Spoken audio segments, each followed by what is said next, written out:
6:30. We will call the meeting to order and we will start with the Pledge of Allegiance. I pledge allegiance To the flag of the United States of America and to the republic for which it stands, one nation, under God, indivisible, with liberty and justice for all.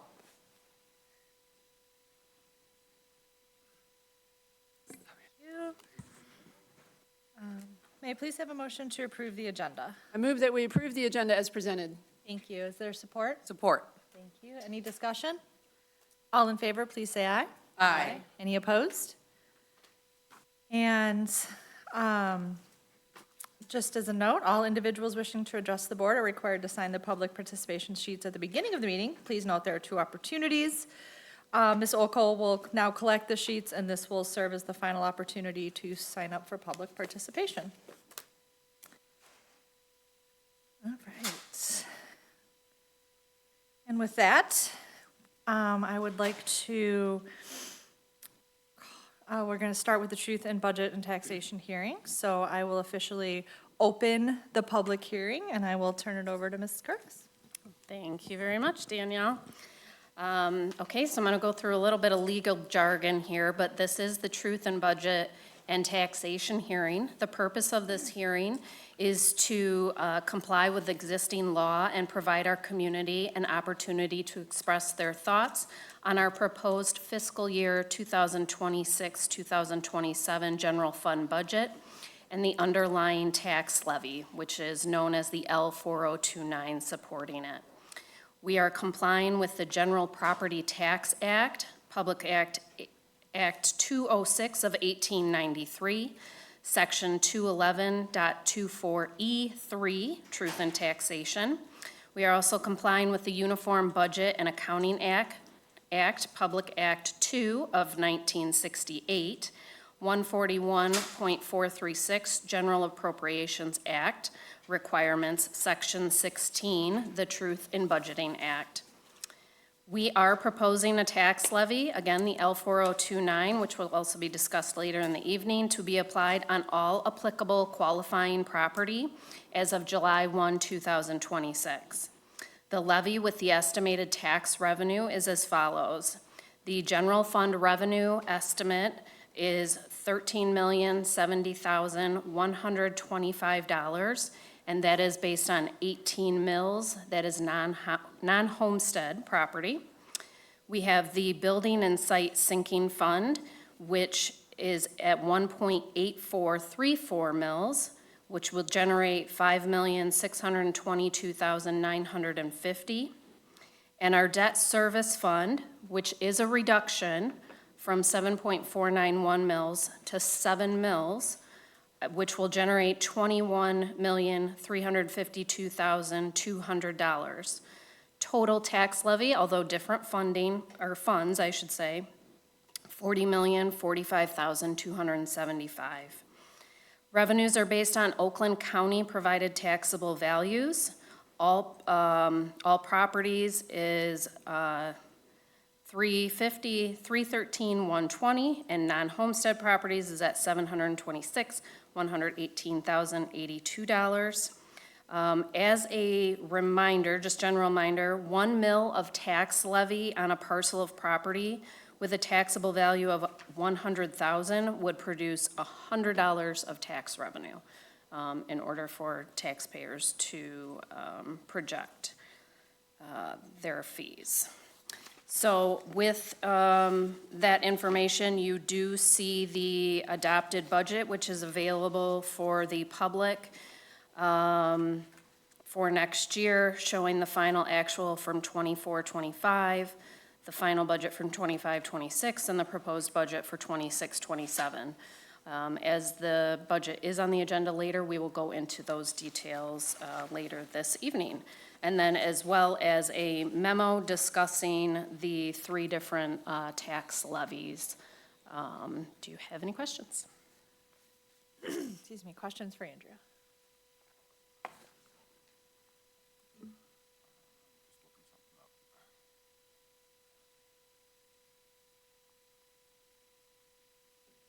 So the the budget that's in this truth and taxation hearing, the final column, the proposed budget 26-27, that was an early draft. The one that's in our packet for approval has had a change to some revenue assumptions. So is it a issue that this is not actually the budget that we will be voting on when it says proposed budget? Because we haven't taken action on it yet. It was a draft. Correct, it was a draft, and no, that is not an issue. I'm glad you actually mentioned that. I should have said, we are changing our procedure a little bit. We typically have brought this truth and budget and taxation to the last meeting in May, but we did switch it to this meeting to align with our budgets. And what is in your packet in this truth and taxation will be updated, and what is discussed later in the evening is the proposed budget, the true proposed budget for next year.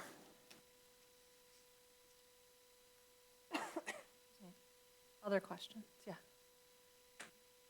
The other, it goes to comment instead of question, but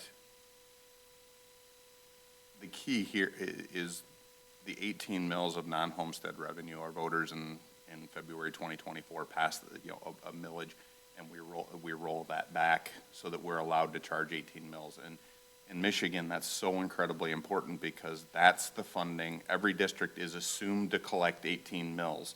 If we don't collect that money first from our non-homestead properties, then we would not be getting the state per pupil minimum. I'm using air quotes with minimum because they only give you the minimum if you collect the maximum locally.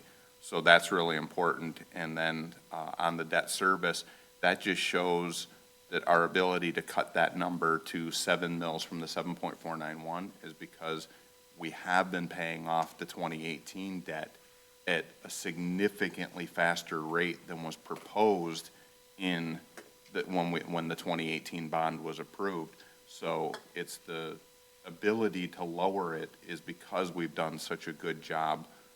The district has the property tax revenues, et cetera, that fund the debt service fund has gone so well that we're able to make that change. And I think that, that's trying to be responsible to our the taxpayers of the district is what we all desire, and it's happening. Agree. Thank you. Any other questions or comments? At this point, the public is offered the opportunity to ask questions or provide comments. So if any public would like to provide comments or ask questions, now would be the opportunity. Looks like we have none. So with that, we will close the public hearing for the truth in budget and taxation. Thank you. Okay. Now we will move to Mr. Weldon with the certified staff and candidate introductions. Thank you, Danielle. We have 2 certified staff. I do not see them in the audience. Well, one of them I don't see in the audience. The other one is still in Maryland, packing her belongings as she moves back to Michigan. But I'll give a quick introduction of them. Laura Kucherer is being recommended tonight as our LRC teacher at Lake Orion High School. Laura earned her bachelor's degree from Aquinas College and her master's degree from Oakland University. She is returning to us after previous teaching experience in the Brandon School District. She previously served in Lake Orion for a few years, about 5 years ago, as a learning support specialist at Oakview Middle School. She is also a proud member of the Lake Orion community as a resident, and we are very excited to welcome Laura to the Lake Orion family in this capacity at the high school. Our other certified staff recommendation tonight is Ashley Martin. She is being recommended as a classroom teacher in our Phases program. She earned her bachelor's and master's degrees from Bowling Green State University. She is coming to us after her teaching experience across the country. She has been in Florida, Washington, Louisiana, and currently in Maryland, while her husband was proudly serving in the military.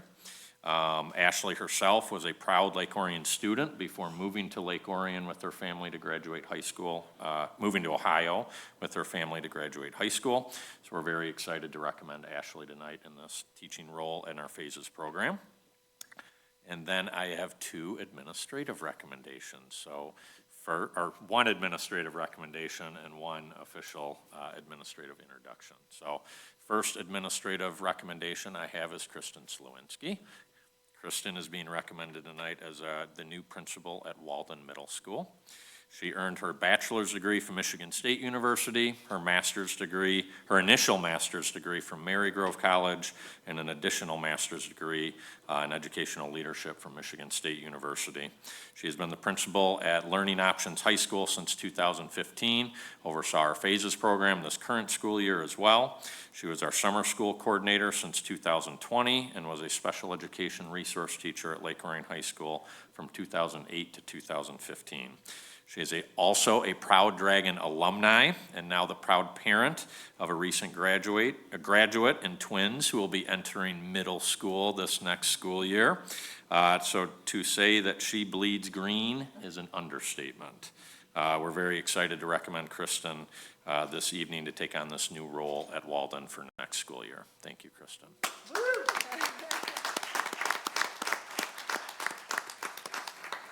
And then last board meeting, we did recommend and approve Erin Schmuel to be our new principal at Carpenter Elementary. She was in the process of moving north from Texas to rejoin her family up here in Michigan. But tonight we also have with us in person Erin, and as you may recall, she was packing and making the trip north from Texas to Michigan. So welcome, Erin, and we are very excited to have you here in Dragon.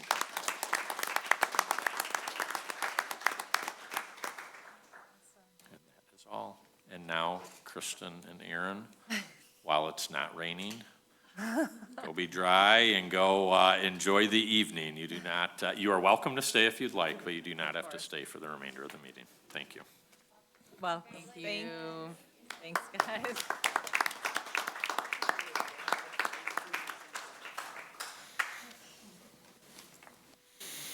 All right. Okay. And with that, we'll move on to learning highlights and communications update with Mark. Okay. Thank you very much, Danielle. Appreciate it. We had a lot of stuff going on, so we'll get through it.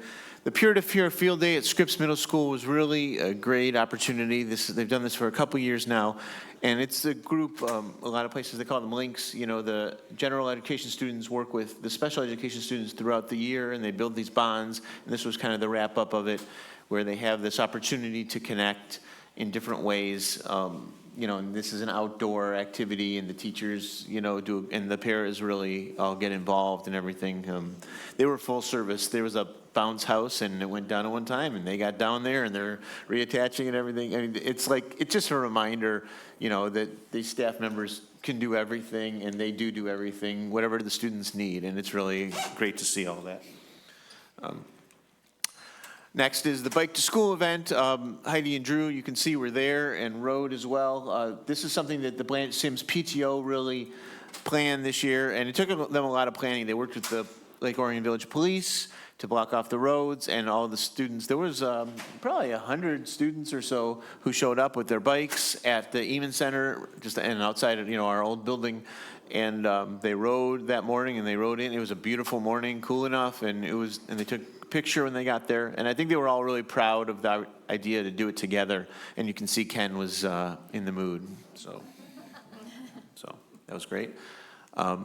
Graduations, you were all attended these, but just for the general public, we had great graduations and the completion ceremony for phases, you know, last week. It's a busy week, but it really is great to see all of these students reach this milestone in their lives, and their families were all there to cheer them on. We had great weather for the one that was outside, and then an opportunity for the learning options families to get outside too. So it was really a great week, and we're all proud of all of the students. Retirement celebration, many of you were there as well.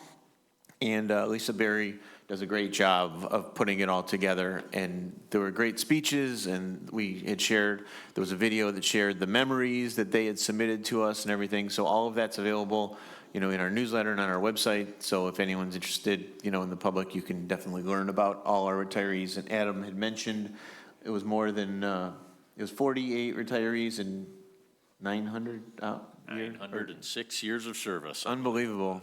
Yeah, so, I mean, it's a lot to lose, but they've given so much to our district, and, you know, it's a great way. This is a great idea that our district has done in the last 5 or 6 years, really, to be able to give these people a send-off that they deserve, because we're grateful for them.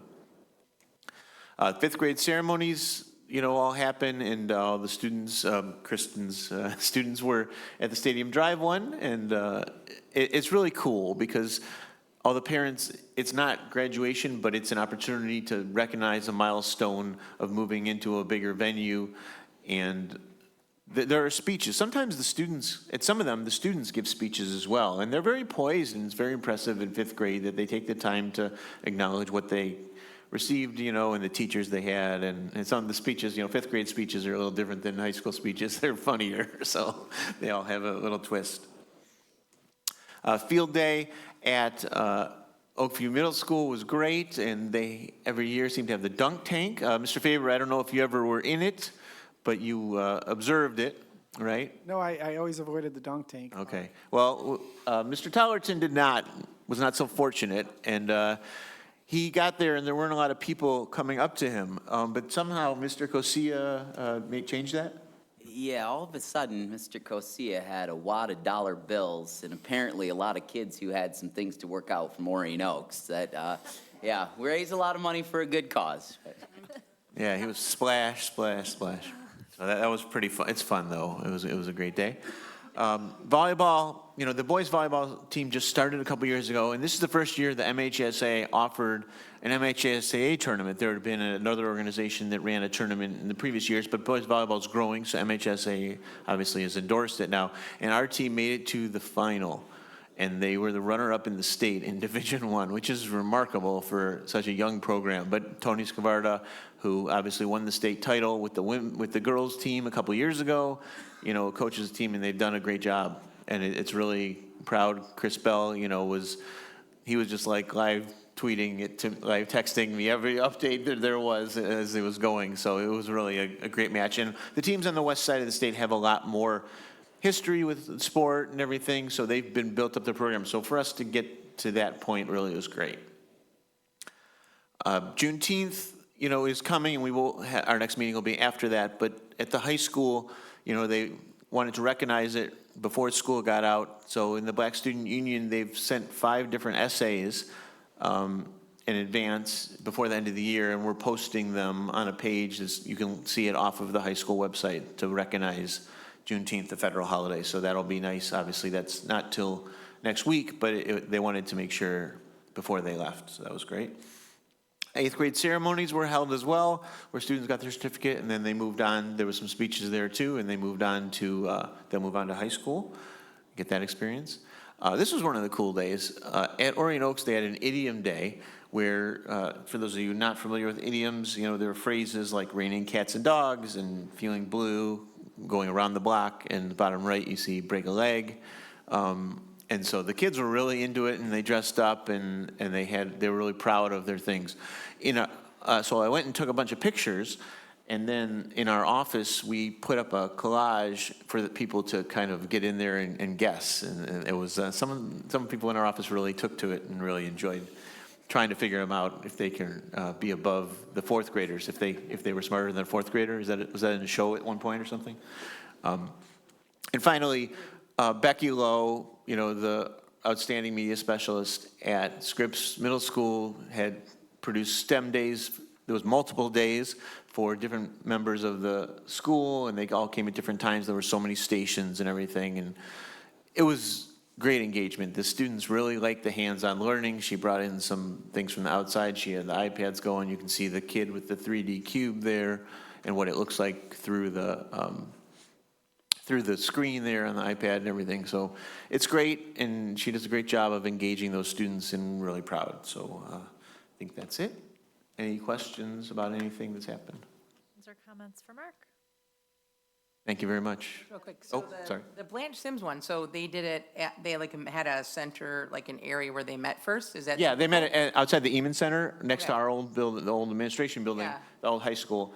and they all lined up, and the police then closed off the road, Okay. and they rode along the road. And That's the first time they've done that? Yeah, the PTO organized it, so I think that, but Mr. News said that he plans on it being an annual activity. They had great weather too, so that worked out, but it was really a cool morning. I think Drew and Heidi enjoyed riding and everything.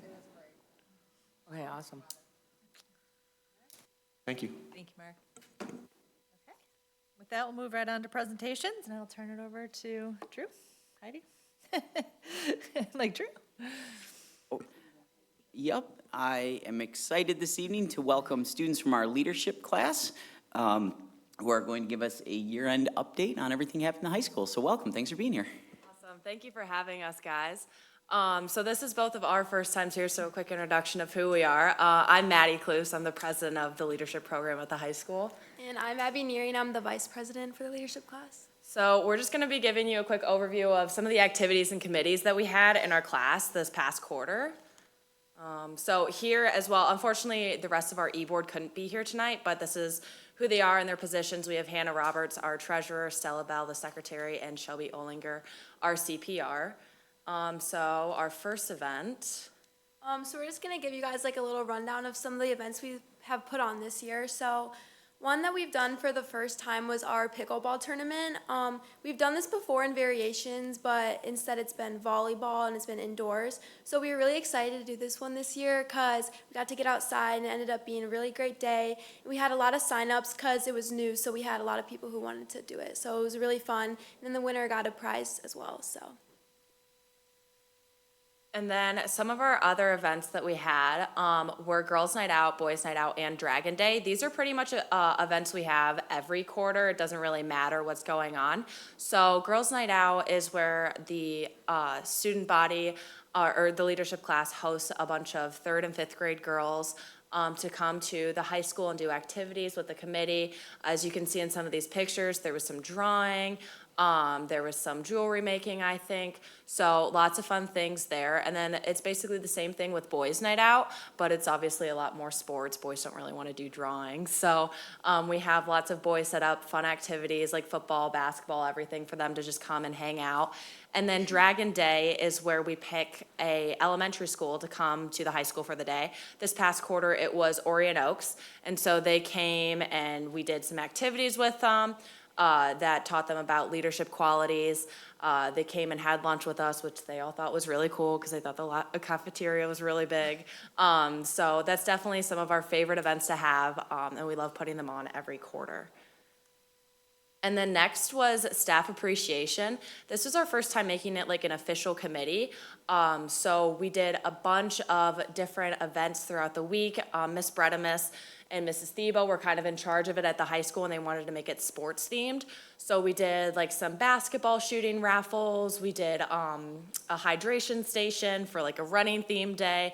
And then here's some of the pictures of, you know, the decorations that we did, activities and everything, and the staff breakfast as well. Okay, so the next thing, oh wait, do you want to talk about this one?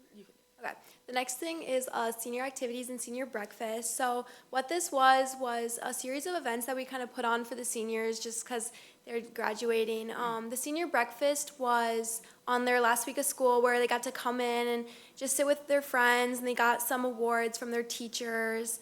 And it was really cool to see them all come together for like one last time just to kind of say goodbye. They got their yearbooks, so they got to sign those as well. And a cool tradition we do in the leadership class is that the seniors get to do senior handprints on our wall. So as you can see in one of the pictures, we have one of our old e-board members doing handprints, so that was really cool too. And then, of course, one of our biggest events is prom for 4th quarter. We were kind of worried with prom how it would look because of all not having school the week leading up to it, but luckily we were still able to get together and put everything on. Prom ended up being amazing. Our theme, for those of you who don't know, was Dreaming in Detroit. So it was really cool. We had all this blue and silver and black. The decorations were amazing. Everyone had such a fun time. And we had the venue at, what was it, Plaza de Grande? It's somewhere out in Shelby Township. So we've been there the past few years, and it was great. So yeah, we had a lot of fun at that.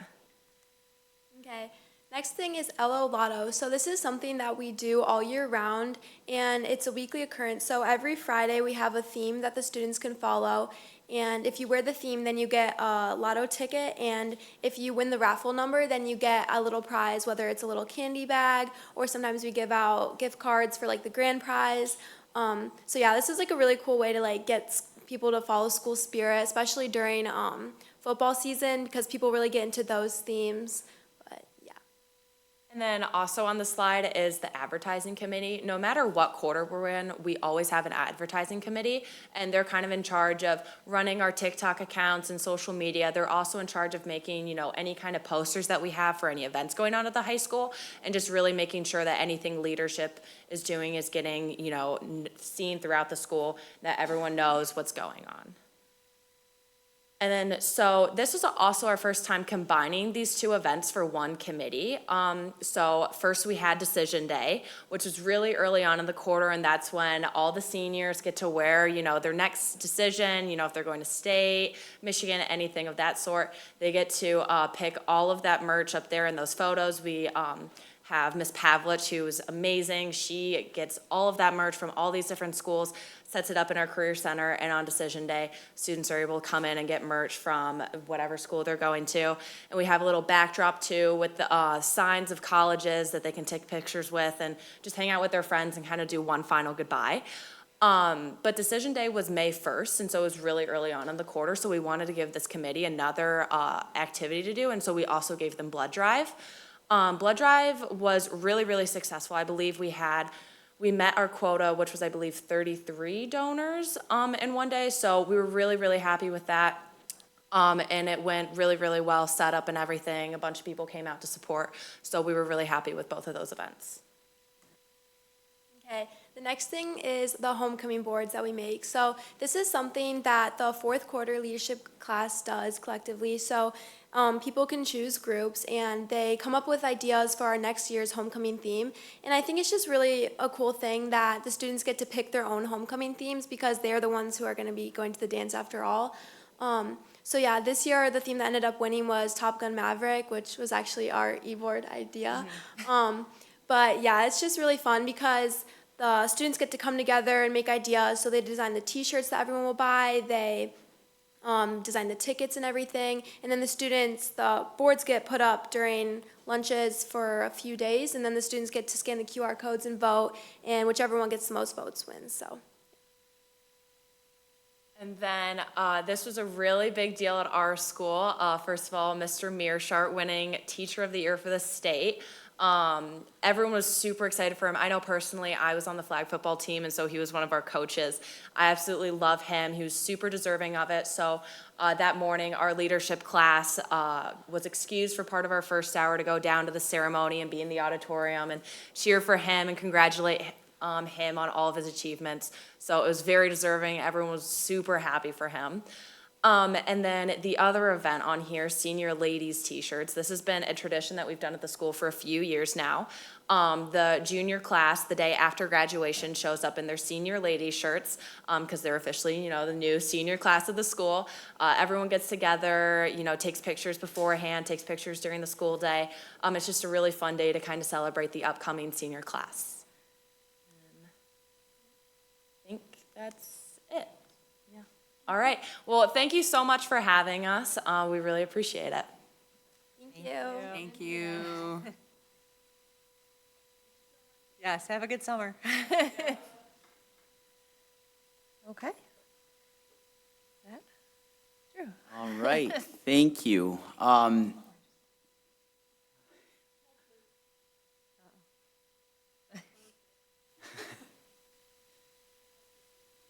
Hey, that works. All right, well, this evening, we are actually giving this presentation a few weeks earlier than normal for the end of the year, but we have our end of the year, thank you, data presentation. Similar to the middle of the year when I shared some information with you, I'm going to go big picture in our big buckets of academics, social, emotional, attendance. And I will, some of this information was coming hot off the presses with school yesterday, ending yesterday. So I have a few other stats to share with you as we go through that weren't on the slide, but they're ones that we've included in past presentations, so similar. So to begin, the first part, if the clicker will help, there we go. I have information for our academics, and the biggest trend that we've noticed in looking at this is that our performance, and this is a reminder of where our thresholds are that we share every year with our STAR assessment, our academic performance for the end of the year this year is very similar to, almost identical in numbers to where we were at the end of the year last year. As you go through each grade level for STAR, you will see that there was a slight dip from the middle of the year to the end of the year. As we've had preliminary looks into this, into the deep dive, we have a couple of theories of why this may be. I will say that the overall performance is still very solid, and we did not see any major dips or any major areas of concern that would send up some red flags. But one of the things that I did want to share is a little bit of the timeline of sort of what fourth quarter looks like for our testing for our kiddos. So pretty quickly after spring break, they come into M-STEP right away. And so that's a pretty sizable window of M-STEP testing. And then very quickly after that ends, we jump right into our assessment, just with the timing of the year. One working theory that we have is that there may be a little bit of testing fatigue and why we've seen a little bit of the dip, coupled with the end of the year, some of just the nature of the end of the year between field trips, activities, just a lot of moving parts. With that being said, we do have some thoughts moving into next year of how we're going to look at this and attack that. And one of the pieces that I'm really interested in is next year will be the third year of our STAR window, so we'll have 3 years of solid data. And that we'll see if those trends that we see beginning of the year, middle of the year, and end of the year are consistent across the 3 years. Our plan right now is not to make any major adjustments. We are very interested to see on the CKLA side with elementary how that impacts some of our scores. Next year will be our second full year of the math bridges, in addition to up at the high school, our second full year with math there. So after next year, we'll have a 3-year pocket of data that will show us if these trends are holding true. But overall, across the board, that was what we had noticed, a little bit of a slight dip, but again, nothing that was major and nothing that was concerning, so. So what would you consider a big dip? So like, is there like I mean, so we're looking at in middle of the year for reading. I mean, so I guess like, what would you consider a dip? Like a big dip that would be like, we should probably take a look at this. For sure, that's a great question. I go back to, if you recall, I believe it was 2 years ago, our middle of the year presentation, we saw significant dips from the middle or the beginning of the year to the middle of the year, and an anomaly that we'd never seen before. Some of those dips, percentage-wise, were upwards of 20% in the green. Sometimes if you combined our green and blue. When you start to get into the 15 to 20% dip and consistently across the board, that leads us to look at, do we need to look at some of the curriculum? Do we need to look at the instructional practices? Was there something that came through that was kind of a bubble or an anomaly? You know, in that particular year, as an example, we looked at, it was 4th and 7th grade that we had. Those were our grade levels that were significantly impacted by COVID. And so we look at those trends. There are, you know, in some of these dips, as you've seen, and when we look from middle of year to end of year with the green percentage, anywhere from a 6 to sometimes slight double-digit shift. Again, I will say this, as I've shared in some of the other presentations, when we see this data, I think of a couple things. One, it is one snapshot, one piece of data. The other piece is that I have never been one to be comfortable with a dip and write it off to say, oh, we had this happen or that happen. It's something that we're going to look at pretty hard going into the fall, and see when we get into the beginning of the year and the middle of the year, if we're still seeing this trend, then that starts to get us into a few more deeper questions. But what had me somewhat comfortable with this was that it was almost spot on to last year. And then we saw the continued rise in the beginning of the year and middle of the year. So I'm looking at kindergarten. And we have middle of the year reading at 45.5 and then down to 36.2. And so we don't have like a dip from last year from them because there are new students, right? So I guess like, so you're saying then, to answer the question, it's 15 to 20% is when you start to ring the bells like, hey, is there like a 15 to 20% after, like, right away we're like, oh my goodness? Or is it like you wait until we get the next data point? I guess just to clarify all of what you said. So the answer is 15 to 20%, we're like, maybe we should start looking at da-da-da-da. And we just did some significant changes. So I'm interested to see also with that all, how that all shakes out. But I'm just curious. So then 10% in this case, is that not, do we just watch it for a year and then you want to come back and say? Yep, and I would say even a little bit less than a year, so we will look at, like, kindergarten, for example, when we get our first graders next year, if after the beginning of the year, we're still seeing a continued trend that is going downwards, then immediately we're jumping into it. It's that balance of, we're recognizing it's that one piece of data now with the timing of the year, but also balancing it with, we're not going to sit back, exactly, everything else, and then not sitting back and, if we truly do have an area of concern, we're not going to let these kids go through a full year, half a year where we haven't jumped in. All right. Other questions on academics? Or at least for this portion of academics? Yeah. Okay. A few other, and these are the inserts that weren't on the slide, but pieces of data that I wanted to share as we reported in the past. One of those being our early middle college numbers. Those, again, hot off the press as we wrapped up the school year. Last year at this time, we had 77 students who were scheduled to be in early middle college. I'm sorry, this is not included in the presentation. This is one of the add-ons. So last year at this time, we had 77 students that were scheduled in early middle college courses. This year, we are up to 93.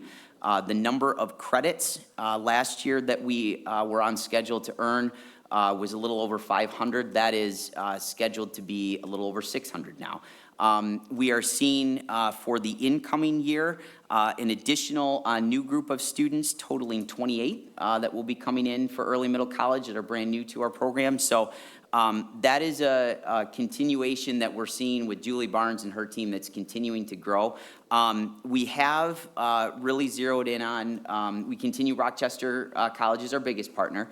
We recently signed a memo of understanding with Oakland Community College so that we have a lot more reciprocity, and then our students in early middle college have increased opportunities there.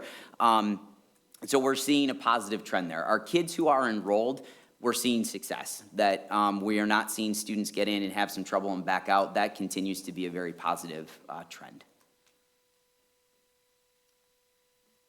Is early middle college designed so that at the end of year 13, they get an associate's degree? Yep, yep, that's correct. And we do have some students, I know a few that have shared anecdotally, earned upwards of 60 college credits going through the program, so came out with their associates, and most, if not all of those transfer, so kids are really... So they don't necessarily have, I guess to understand the timing of that, do they get their high school diploma at the end of grade 12, and then what does the 13th year, what does this look like? Because like when we were at senior honors night, I was happy to hear a lot of kids like continuing with early middle college. So can you explain, when do they get into the program? What happens at the end of grade 12? Where do they spend year 13, and what are the outcomes? Yep, that's a great question. So so students typically enroll in their sophomore year, get in fairly early. And then they are still Lake Orion students and then technically earn their diploma with their associates after their 13th year. So one of the things that we've looked at is in their 13th year, for example, they need to have most of that now in their 13th year is off-site, more with the colleges and working there. But they still have a Lake Orion connected class so that they're earning their diploma. That is typically personal finance for our early middle college kids who are in their 13th year. But at the end of their 13th year, that's when they've got everything packaged together. So the kids that walk in our graduation haven't technically completed they walk in our graduation this year after grade 12, but they haven't technically completed the requirements for a diploma. everything, because it's a little wonky with the reporting through the state, so it's yes and no is the best way to, so they have technically met everything but essentially the 13th year requirement, the personal finance. And it's with the pupil accounting coding, they are still technically part of ours, but also an early middle college student. So yes, with the exception of a personal finance class, because most of their classes then, all of their classes except personal finance in their 13th year are in the college setting. Does the funding for year 13 come to Lake Orion and then we remit it to the college on their behalf? Or how is year 13 funded? We still do receive a portion of FTE for year 13 that comes to us. But yeah, I'm glad that we're expanding the opportunities to include, but they don't necessarily have to complete the associate's degree. Correct. If it's all a question of how many credits they attempt. Yes. Yep. All right. Oh, yeah. I was just gonna say, I don't know if we plan on coming back to the grades and just the academic piece of it, but if not, I have a. Sure, we can come back to that. Yep. Okay. So starting from grades 2 to 5, we have, a couple of different things. We have the STAR reading, and then we have the CBM, which I think we call Fast Bridge, right? First of all, can you just explain the difference, like what those two things test and how they're a bit different? Yep, absolutely. So this is a breakdown between what STAR is and then what Fast Bridge is. The best general overview of the difference between the two is you'll see that second bullet for STAR reading. That gives us a big picture snapshot of a student's overall reading ability. That, as we mentioned, we give grades K through 10. CBM gets more into some of the more specific skills. So for example, there's specific grade level reading skills, their raw fluency, how they can read the words on the page. That one is only given and offered at second grade and above. It's just interesting that the dips were not as anywhere near as significant for the CBM as they are for the STAR. Do you have any thoughts on that, or is it just, or something you're digging into still? We're still digging into that to try and really see why that may be. And so that's a question we do have to see. And we do typically see, as I look back over some of the previous presentations, that those two tests tend to have at times different dips or different, and so sometimes it depends on the student, sometimes it depends on their specific skill level, but definitely something we're looking into more. Susan, go ahead. So I just wanted to clarify, earlier you had mentioned that you compared the dips that you're seeing this year with the dips you saw last year, right? But then when Heather was speaking, she was talking about specific cohorts.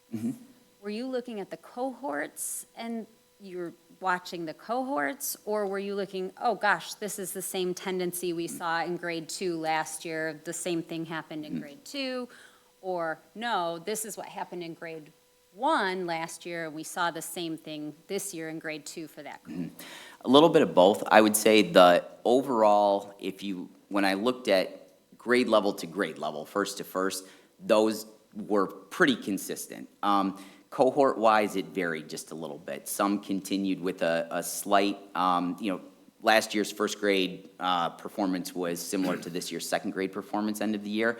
Within that, though, what I did not see was, say, for example, this year's first graders, and looking at now in second grade, a steep plummet. It was pretty consistent performance, but I would say overall, the grade level to grade level, first grade to first grade from last year to this year, that was the fairly consistent dip.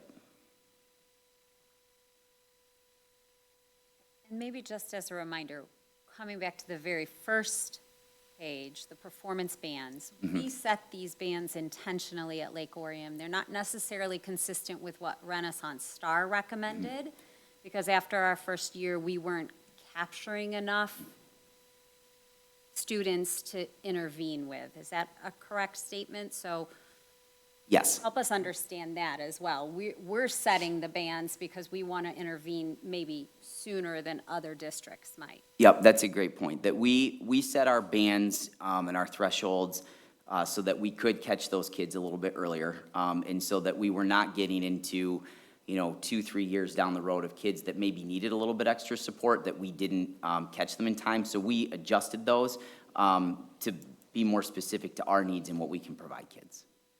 I know in curriculum committee, we spoke a little bit about actually watching those students that were in those bands to see how they develop, and you and your team are doing that to make sure once we get them out of the intervention bucket or band, that they're not falling back down. Absolutely, yep. That's the goal of, we have a great intervention program, but we should not have kids in that intervention program for the long haul. And that's definitely something that we've been looking at, but need to dive into more.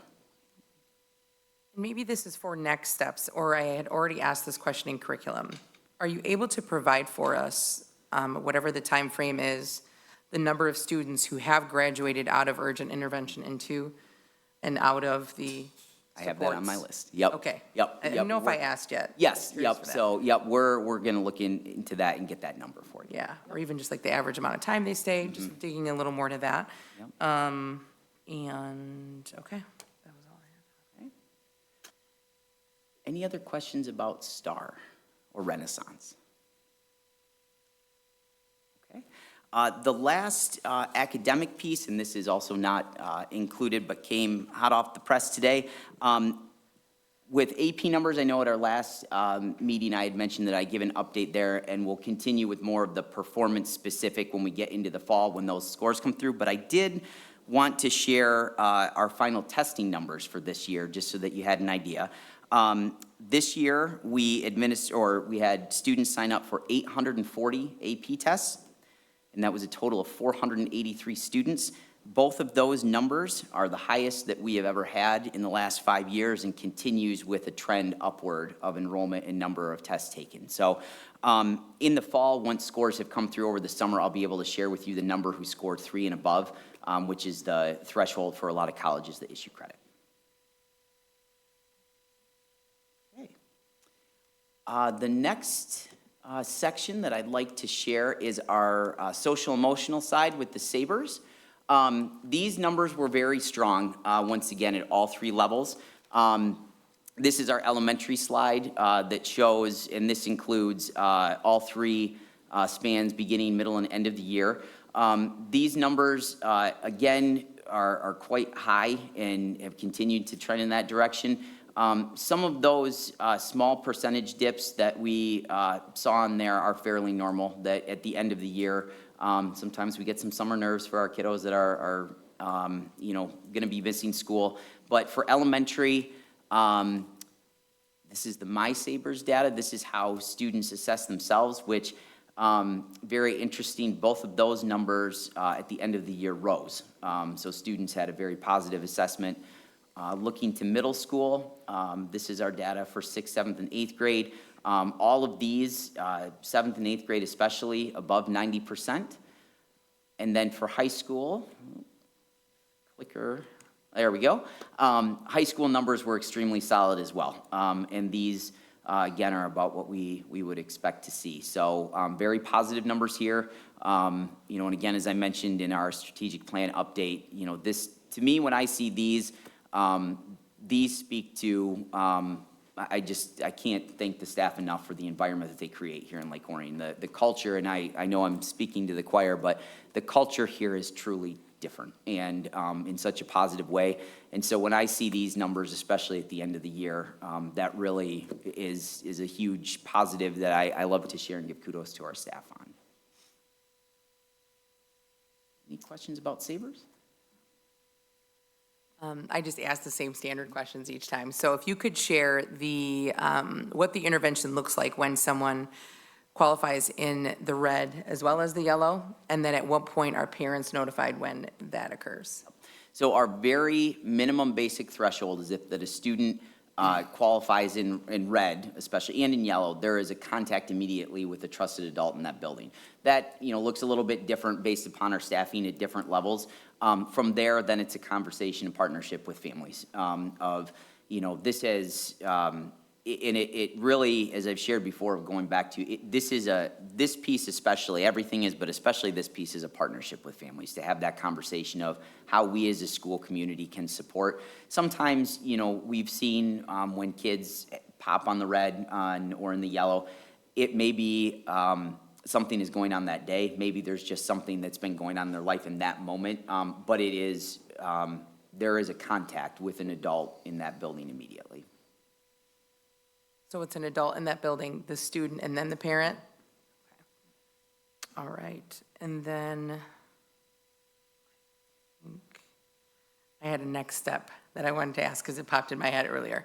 If we have seen, and if we have, forgive me if it's been recent, is there a way to provide the questions that are asked in these so that we can see and review them? Yep, I feel like absolutely. we may have recently and I missed it, but. Yep. It may have been a couple years from when we first brought them up, but that, absolutely, we can pull those, and happy to share those. Great, thank you. Okay, and then the last piece on attendance, this slide looks a little bit different, and I do have the numbers for the normal slide that we see. So what I will start with is our average daily attendance rate, which is normally that last slide that I share with you. And again, we wanted to get the truest number possible once all of school ended yesterday. That is at 93.6% for the school year. Again, that is right where we were at and where we want to be above 90%. So that, and again, I look at that as well. That captured the second half of the year, especially fourth quarter, which with so many things going on, to have almost 94% average attendance every day is great. This slide, I will say that the graphic looks a little scary at first, but I do want to explain what this is. So this shows what chronic absenteeism percentages are in the state. The top, for the state of Michigan, chronic absenteeism is at 28%. Ours comes in here at 18%. What that means, that number is if students have missed 10% or more of a school year. So, for example, if we have an 180-day school year, if students have missed 18 days or more, that's what that percentage is. With that being said, that's everything. So that could be a student who had a medical situation which necessitated a long-term, timeout for care. This number, when we look at it, is one that this is just part of the bigger picture of what, as we meet as an attendance committee and as we review strategies we can to support kids. We take a look at this because going back to, we love what our average daily attendance rate is, but that's also, when you have 94% who are here, there's still 6% that we need to help and support, and that number plays into this a little bit. So this was just a data point that, comparison to how we are with the state, we are much better off. But again, something that we're still looking at to support, so. That's a concern because it just jumps out. That means over 1,000 Lake Orion students missed more than 18 or more days of school. And that's just a lot. And I mean, the reason that benchmark is called out is that's when it starts to affect student achievement. If you're missing more than 10% of the days of school, it's very hard to keep up with the classwork that's being presented at whatever grade level you're in. For sure. So it's concerning that it's 18%, because Michigan average is out there, but we have socioeconomic conditions, other things that are significantly better than state averages. So to have over 1,000 students missing that much school, we just got to stress that anything we can do. And I know you have an attendance committee, but it just shows that they say as a board focus on three things. So once are A, B, C, attendance, behavior, curriculum. So I'm glad that you're presenting this back to us and that you are taking actions, because the curriculum just can't be delivered if the attendance and the behavior isn't. For sure. And I appreciate you sharing that, because, one of the things that is important to us when we share this is, it's what we've discussed here on a number of topics. It's we do so many wonderful things, but I know I sound like I'm beating a dead horse and a broken record, but we never sit and rest on our laurels, and we recognize there are always kids that we need to continue to help and support, and families as well. And so, our attendance committee is, I will say, they've been with it together for quite some time, and we have a lot of veteran people that are on that. And so we've gotten to a place where we can dig into now these specific things and then really get specific into how do we help all of our kids and our families. A little bit piggybacking on what he said, I'm just curious, is there a way to distinguish with the data how many of those students is due to like a chronic health issue, things like that? And could those be, not that they're not important, but that those, like the behavior of it pulled out and looked at, and then we look at what the numbers would be? Like, is it so determining to us, are these kids that just aren't showing up because they don't want to? Or is this like will give us a little bit better of a picture of what that 18% looks like? Not that that might change anything. I'm curious. Or if there's, I know you track unexcused and excused.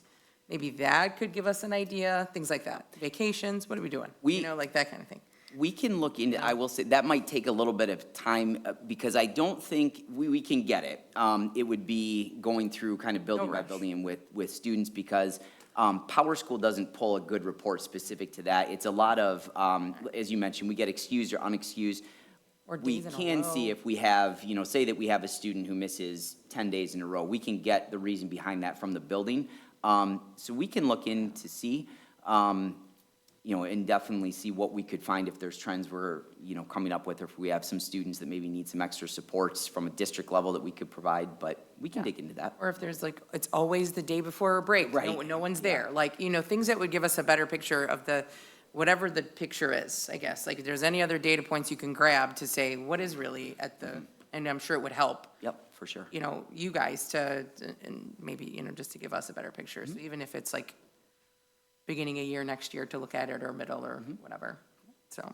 And I'm not, if it's something another board, but one thing that we're guided is we don't want to have you create new things, is what are you looking at? Because that's really what gives us confidence, that if you're spending time to create stuff for us, that's not, but if you're sharing what you're looking at, then it's like, oh, okay, you're addressing the issue. Because ultimately, this shows that there is an issue with attendance, but ultimately what you're looking at, it's just so that we can have a confidence that the strategies that you're employing, but it's not our job to solve attendance, but it's our job to make sure that you're being, the superintendent is being effective in addressing the attendance. So that's all we gotta make sure that everybody understands that this isn't the board's issue but what we're directing our superintendent is, and the reason you're presenting it is attendance is critically important, and it's good to know that you're addressing it. But like I say, don't spend a lot of time to just let us know what you're looking at, and when you see things, share them with us. Yeah, similar to like, just to explain my train of thought. It's similar to when we started looking at data with academics, and then we started asking for a little bit more, like a little bit more of, the scores, the testing, how many are doing, like similar to that, just a better overall picture so that we can kind of gauge understanding. It's not so that I can tell you, get this, necessarily. So just trying to, for clarification, it's more so like, what's the broader picture, and do we have it, and could that be helpful, that kind of thing, so. Sorry. And I will say, I appreciate you presenting it in this manner. This is the first time we're seeing it in this manner. To your point that you started with, we typically see it as the attendance rate, the daily rate's 94%. And you hear that and you think, oh, we have no issues. You present it to us this way, looking at chronic absenteeism, and we see that maybe we have a few pockets of issues. So I appreciate you presenting it to us. I appreciate that you still have the attendance committee. And as Jake was saying, if you could just share a little bit more of what that committee's doing and a little bit more information around this, that'd be great. Sure. Yes, thank you. The attendance committee's been around for a while, and so I'm curious, you've given us only a couple years of data on this graph. what was it before this? Has it been on an upward trend all along, or I don't, I can go back. that would and- matter to. Absolutely, Because yep. I just would love to see what the committee's looking at. Yep. You know, I have the faith in the committee. I think we still value this immensely. Children can't learn if they're not in the classroom. And the reasons for absenteeism really impact their ability to learn. Like, are they able to do online in the meantime, or are parents just not getting there? A variety of reasons, so. Sure. And I think, to that point, what's a great time where we're at with the committee now is when we first brought it together, coming out of COVID, we had seen the overall daily attendance, as you know, was way down. And so it was, that was the big focus first of let's just get that up and get kids in. And now I feel we're at a point where that committee and as a larger whole, we can dive into more of these specifics now and say, okay, we've got the overall majority here. How do we now start to really zero in on some of these pockets such as this, where we can increase that? So I can look into to see what that chronic absenteeism percentage was over the past few years, up until I would say probably right after COVID, when we brought the committee together, would give us probably a fairly solid snapshot of what this looks like, but we can definitely look into that. You know, I know we've been looking at it longer than that, because there was a time, maybe a decade ago, when the superintendent's evaluation was impacted by attendance, which is really an unfair marker, because the superintendent doesn't control it directly, but it became a value of the board already back then, so I'm just curious where we stand. Okay. And once again, if you can't answer this now, this is just, is there a vast difference in chronic absenteeism between elementary, middle, and high school? Is this more of a high school problem than it is elementary? Do we start to see it creep up in middle and then at high really hits, right? That's a great question. One we will dig into Right. that. Yep. That's a great question, though. Right. Yep, for sure. Because, I mean, it's only third grade, what does it matter Right, if they or miss? what does that look like? Yeah, I'd be interested just to see where it goes. Yep. On the data, though, when you said 90, there's something that we often look at in industry, and we call it OK, NOK. So the OK rate was 93.4%. And last year it was it 93.6 you said, or 90? I think so. Yeah, it was within 0.1 or 2%. But the point, last year was 92 point, so really it went from 7.2% average NOK, didn't show up, down to like 6.6%. So we had an almost 10% improvement in the number of, of NOKs. So that's where sometimes it's easier to look at the smaller number and see the improvements you made. Because if you only ticked up 0.8%, but you didn't have much to tick up when you only had 7.2% absenteeism last year, if you wiped out 0.6 or 0.8% of it, that's pretty good improvement. So sometimes when you flip the number, it shows, oh, that's the only thing I can address is the 7.2% not there. The 92.8 that was there in the 24-25 school year, all right, let's hope to maintain that.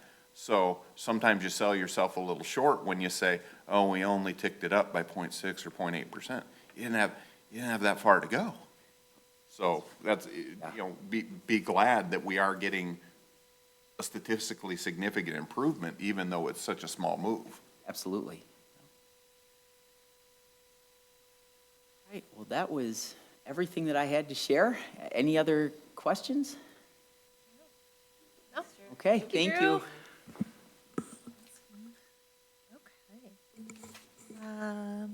Next up, public participation related to action items on the agenda, and we have none this evening. So that turns us to strategic area discussion items, governance, and the superintendent's update. All right, first starting off with the legislative update. Well, on the last day of school, Andrea and I were in Lansing, meeting with superintendents, and the superintendents were meeting with legislators. And we did have the opportunity to meet with Donnie Steele in Lansing, which was great. We first thanked her for her advocacy in the forgiveness days regarding the water main break, which she was very helpful with that. And then we did share with her some of our thoughts on the legislation, the recent bills that are being proposed that I've been sharing with you the past couple of weeks, but really trying to stress the importance of getting a school budget prior to July 1st. So we did sit down one-on-one with her and were able to have that discussion. In addition, then the whole group of superintendents and assistant superintendents had the opportunity to meet with different legislators that they brought in throughout the day to kind of hear some different updates regarding what was going on in the legislation.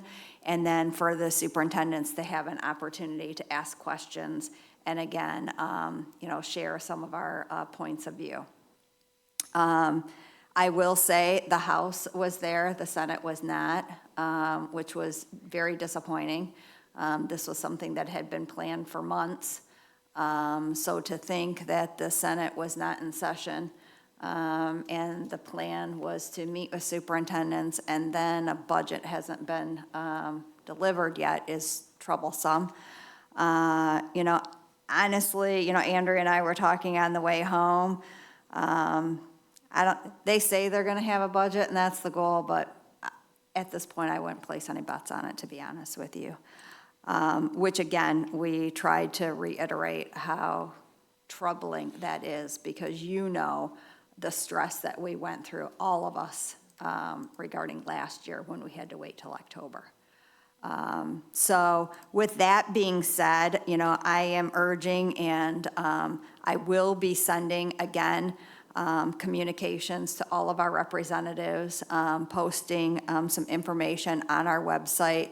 It is critical for our staff, for our parents. Please take the time to urge your legislators to please get us a budget prior to July 1st. It is essential. The other troublesome thing is there's, some going back and forth between the House and Senate regarding the proposal, and this is actually from the House Republican Party Tax Elimination Package. So that is something that is being discussed, which we were told yesterday that it was not holding up the whole process. I'm not sure that I'm convinced of that. It does appear in the things that you read that it could be holding up some of the process regarding the budget. But what is also troublesome, and we did not get an answer to the question that we had asked is, with the proposal of the elimination of the property tax, what's the backfill on that? There's no answer. Well, obviously, as you know, that is some major funding for K-12 public education. So, again, very troubling regarding the overall school budget. But the main thing that we are trying to do is just please, at this point, get us a budget by July 1st. So, again, we will continue to, push. I think the most disappointing thing is it seems like this is the same, and I did stress this yesterday, it's the same story. We feel like we're, I woke up yesterday morning and I thought, in what world, and what other career do you go and you take your last day of the school year in this situation and you're going to Lansing to advocate for students to get money to fund their education?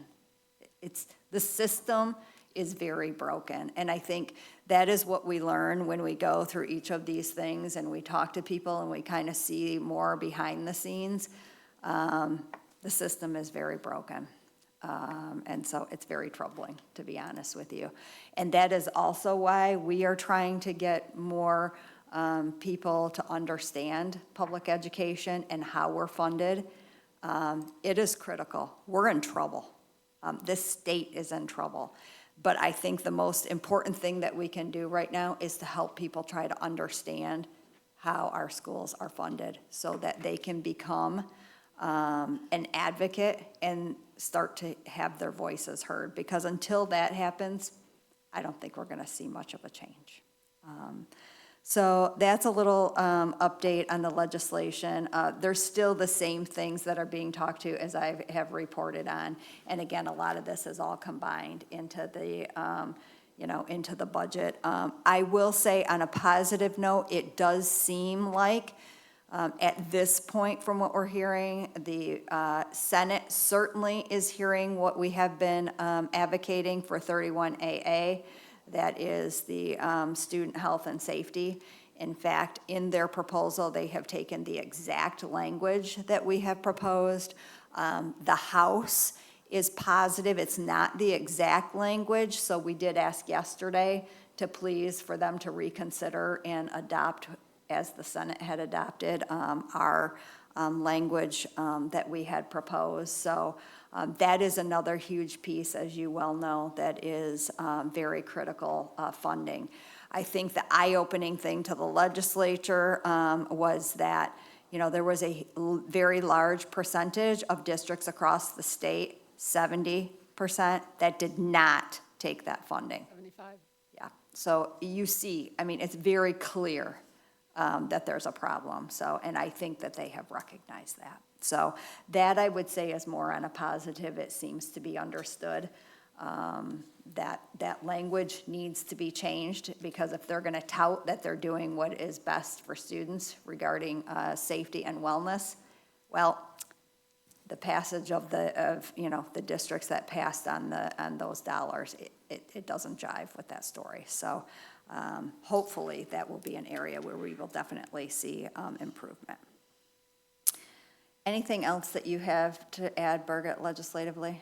We had a GRC committee meeting last week, and Jen Smith joined us along with Lisa Hands Connect, both lobbyists that are ones from Oakland Schools and ones from MASB. And you're saying exactly what they're saying.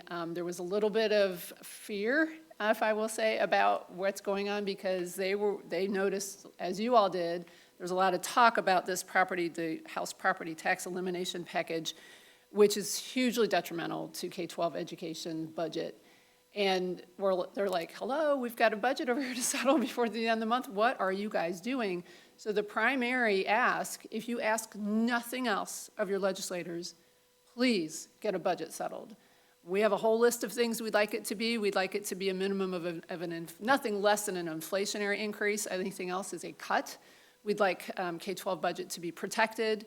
We don't want it to be dipped into for the general fund or for higher education. And we'd like it to be protected. We'd like it to be done in a timely fashion. We want to believe that they don't want to go home on recess in July, having to look their constituents in the face and knowing they didn't send a budget our way. So we're really hoping that they hear the message. I did send an email with our resolution attached to Donnie. They responded immediately. I got a automated response from Ruth Johnson's office, but with a personal note from a staffer saying, we take a note, we appreciate it, thank you for advocating. So I think we have Donnie on our side, which is a step in the right direction, because I know we don't have all the Republicans. But a note on that, too, speaking of Republicans, the Speaker of the House is a wild card in all this. He thinks he's going to be able to negotiate a budget for 3 months under the Whitmer and then renegotiate a budget after that, and I don't think that works on any planet. So it's very interesting times. To say the least. It seems like, too, there seems to be a pattern of we get around this time of year and they think of some new idea, such as this year happens to be property tax, that somehow that is going to be solved along with the passing of a budget in 20 days. I mean, it's just, so that was another thing that we're like, these ideas need to start coming earlier, where you're allowed more time and more discussion to put this all together and try to pass this at the end. And it's almost like, it feels like there's kind of this, different things are being held hostage. It's just, people see what's going on, so please. What the public needs to understand is, through that, school funding is very discretionary based on the state legislature's, I'll say, whims each year. And you say, oh, these ideas are coming up, there's 20 days to go. The next fiscal year for school starts July 1st. Students will be arriving, I mean, they just got out yesterday, I'm sorry, kids, but you'll be back in less than 3 months. plans have already been worked on the past several months. So now, it just shows that, oh, it's very discretionary, because we're trying to figure out, or not we, the board, but the administration is trying to figure out how to educate students next year. We don't know how much money we'll have to do it. And the reason we don't know how much money we'll have to do it is because it's very discretionary. They wait till, and even some of the ways they fund it and the mechanisms and categoricals and other things you'll hear us say. But that's the issue is, and then the things that go into the school aid fund, I cringe every time I see a lottery ad, because they're now pulling more money out of the school aid fund for community college and post-secondary education than the lottery puts into the school aid fund. So in my mind, I'm like, well, I guess we don't get any lottery money, because easy come, easy go. And that's the thing, is it's discretionary. Hey, if you're gonna put it in the school aid fund, leave it there and let schools, but no, oh, look, we've got more money in the school aid fund, more money to divert elsewhere. So that's really us the citizens of the state have to push on our legislators to say, can you please create a stable instead of a discretionary school funding system? And or else the problem will never be solved of what are we asking for in any given year. No, what we want is long-term stability, and they talk about, oh, well, you're gonna cut the property taxes? That was one of the few long-term stable funding sources that was going in there. It's gonna get, they're proposing to make it worse and not better. Yep. You know, just playing off of what both of my colleagues said, I think we've talked at the board table a lot about how complex school funding is. And I heard you, Heidi, really reach out and ask our community to reach out to their legislatures. I know Andrea did a training last week to help people understand school funding. I'm sure you're going to do more of those. I would encourage people to attend those. You mentioned you're going to put something on our website. Are you going to kind of help people who really don't know where to start with, these are the legislatures you should reach out to if you live here or here. Here's a sample text of what your letter should say. Because I'm sure there's a lot of people that want to help, but they really just don't know what to say or who to reach out to. Yeah, all of that is currently, the contacts are currently on the website, but what I've been also trying to do with these updates is also put, I will be putting talking points on there, so that when you're going to write your letter, here are a few talking points to please include, so that kind of helps as well. So that will go on tomorrow. I wanted to present it to the board tonight, but please, it really, the thing of it is your voices really do matter, and specifically parents, they're tired of hearing from school people, and they certainly are tired of hearing from superintendents. But parents, that does get their attention, and the number, the more that we can get, the better it is. They do start paying attention. So it is necessary. So. With that, I also wanted to provide an update regarding our phases program. Within the past couple of weeks, we had a group of people that met with the staff and met with the families of phases. That group was, Sarah Leggett, Natalie Kulikowski, Kristen Slowinski, Wes Goodman, Andrea, Mark, myself, and Mitch from GMB. And so we had a presentation and went through some of the questions and concerns that we had been hearing, along with, what our goals are for next year. So part of it, we reviewed the transition and all of the prep work and all of the things that were done for the program to move to CERC, along with, we also reviewed, there had been quite a few concerns regarding the building and it being safe, some concerns about asbestos and, again, making sure that the environment was safe. So we did review all of the testing that had been done, along with providing summaries that, yes, In fact, the building is safe. We also reviewed class size, the footage of the classrooms, and so we shared that information. We shared information and the renderings of the secure entry that will be finished prior to the start of this next school year, along with a multi-purpose space as well that had been a concern. We also reviewed with both groups review of the current bond proposal that will be going in November. And we're very clear about, the work that the proposal, if passed, would happen, and our concerns if it did not.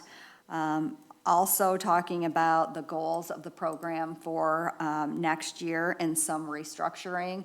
Natalie Kulikowski will be overseeing the program, and we were able to share great news that day with the parents that actually Adam had hired the last open slot for the teaching staff. So as of right now, we are fully staffed, which that had been an area of concern throughout all of this current year. Then we also just let parents and staff know as well that we will be having an orientation prior to school starting, again, to introduce all of the new staff and share some of the goals of the program for this upcoming school year. So, both meetings I felt were very positive, and, we will continue to work collaboratively and, look forward to start again next year. Also, regarding future bond planning, we had a brief meeting today with Brady from GMB. As you know, we did develop a one-page flyer and got some of that information out before people went on summer vacation. We are continuing and will continue. You'll see an uptick in information as, we progress and get closer to November, but we will begin working on some videos, as well as, there is information currently on the website, but that will continue to grow as we get closer as well. So that continues to be a highlight as well. And I think that's all I had.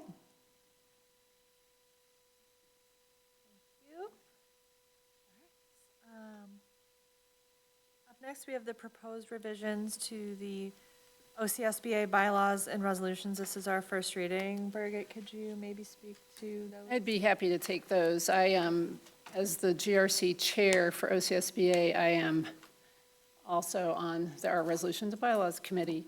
So there are a couple things before you, and the one is a resolution, sort of a political stance, if you will, and it's on page 33, and it's a simple one-sentence line. OCSBA opposes tying any school funding to waiving the attorney-client privilege. Short, sweet, and to the point. I think we all kind of understand the rationale of that one, and I think it's actually kind of logical. Any questions? I will ask, though. To me, it was logical. So the second one may be a little more interesting in that there are two proposed bylaw updates. OCSBA is our county association, our county area school board association that we all belong to. There's 29 districts in Oakland County. We all belong into it. As a result of them becoming, maybe a decade ago, becoming a nonprofit, they created bylaws and such. Not every CASPA operates like this in the state, but we have very detailed bylaws. They have made a couple propositions for your consideration. The first one is on page 37, and it reads, a member district that pays dues directly to the association may appoint a trustee to a seat on the board of directors. Within that section 2, the eligibility reads, the intermediate school district pays annual membership dues directly to the association and is therefore entitled to appoint one trustee to a 3-year term on the board of directors. If the ISD chooses to not exercise their right to appoint a director, the board of directors shall be notified in writing within 30 days of a board election so that seat can be filled by election. Normally, right now, there are 9 people on the board of directors. They rotate on 3-year terms, so every year there's 3 seats up. So there are 3 seats up in this month that if you attend the dinner meeting in June, next week, you get a vote to what you're going to hear there's more than 3 running, which is a first in a while. You'll get to vote, and that's the way it's been. There's also already a bylaw that states it hasn't always been easy to get people to want to be on this board of directors because it's a lot of extra work. So there was a point when we we all passed a new bylaw that said the board of directors could be 7 or 9. So there's already an out if there aren't enough people to create a 9 board of directors. So this is the proposition. Oakland Schools does pay dues. That was when it became a nonprofit and got going. I'm not sure the exact timing of that. Oakland Schools started that so that there was a budget, so to speak. And it's still ongoing in their budget. So that's where that wording comes from. None of the rest of us pays dues per se. Your thoughts? Questions, concerns? So if it changes, then would there no longer be a voting process? Someone just gets appointed? Well, they only get 1 seat. So for that 1 seat, they don't. You wouldn't if they exercise that right, if that is passed. Exercise their right to appoint. I mean, it literally says entitled. So the ISD is a 5-member board, correct? The ISD is correct, yes, they have 5 The ISD members is a on their board of 5-member board, and they would get to appoint one of those 5 to the OCSBA. Correct. For- If this passes, that's If the this- premise. If the proposal would make that.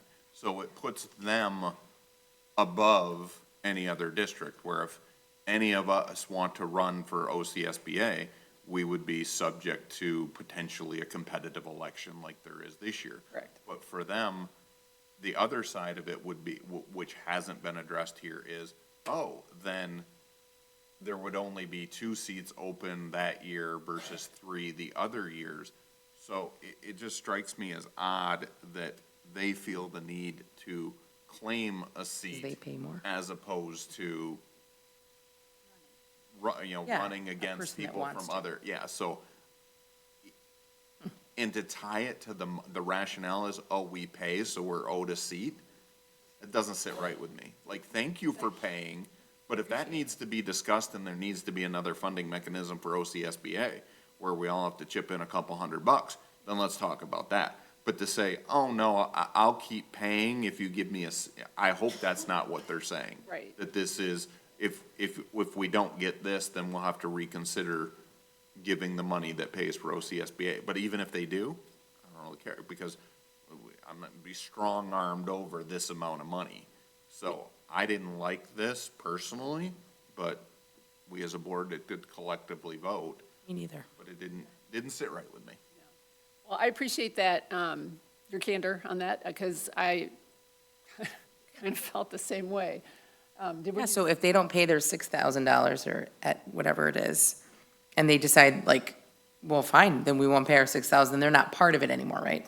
I don't know that that's how the game will be played, but, and No, not to call it a game. We don't but- pay anything. Exactly. So unless they fund we've the heard- whole thing, so they're thinking because we fund the whole thing, and they also provide a lot of in-kind because we do have We our get to use meetings the at their building. building and other things, but we're like, come on, we're all sort of part of you, like, I mean, we do pay a fee to go to the dinner meetings on. Right, there is other revenue than this $6,000. Correct. Yes. So. Correct. But if they were to say that, the ISD adopts a budget where they say we're no longer making that payment, then potentially OCSBA comes back and says, hey, as a funding mechanism, can all of the individual districts agree to pay? But if that comes up, I'm willing to take that risk. I'm not willing to give them a seat because Yeah. that's just me. So, and this is a first reading of all of this, so Okay, we can we'll talk more get to later. talk it some more in 2 weeks, but I Okay. appreciate you entertaining this thought process. Have you guys anything else to add, Heather or Danielle? No, Jake's getting me all worked up. Getting fired up. Right. So there's still one more bylaw that they're proposing, and it's On page 38, the proposed amendment is to ensure that either the chair or the vice chair of every OCSBA committee is a member of the board of directors. And this is very specific because there aren't like a bunch of committees that you can belong to outside of being a part of the board of directors. So, and the one is the Government Relations Committee, the GRC, which I currently am the chair of. And that is elected internally from the committee members every year. And there was never a rule that said you had to be a part of the board of directors. And so this is my second year in that position. And this year, they are proposing, I'm really not sure exactly why, but they're proposing that if the chair isn't that, then you have a vice chair that is from the board of directors, or that, Why? hey, you guys. Appointed versus elected. I mean, I think the rationale, and I don't necessarily agree with it, is Person. so that at their board of directors meeting, they have representation from every committee at the board of directors meeting. So they're like, well, if one of our board of directors isn't the chair, then we'll have a vice chair so that they're official to bring the information back. But another solution is to say, hey, what if you made the chair provide reports? They don't necessarily have to attend the board of directors meeting, but I sort of knew I'm that. not invited to attend their meeting, but I provide. But exactly, but they're like, all the chairs currently provide a report of the meeting back to the board of directors. So the board of directors is saying, well, that report isn't good enough. We want to make sure that one of our board of directors is at least a vice chair so that we have in-person representation. They can come to the committee, can't they?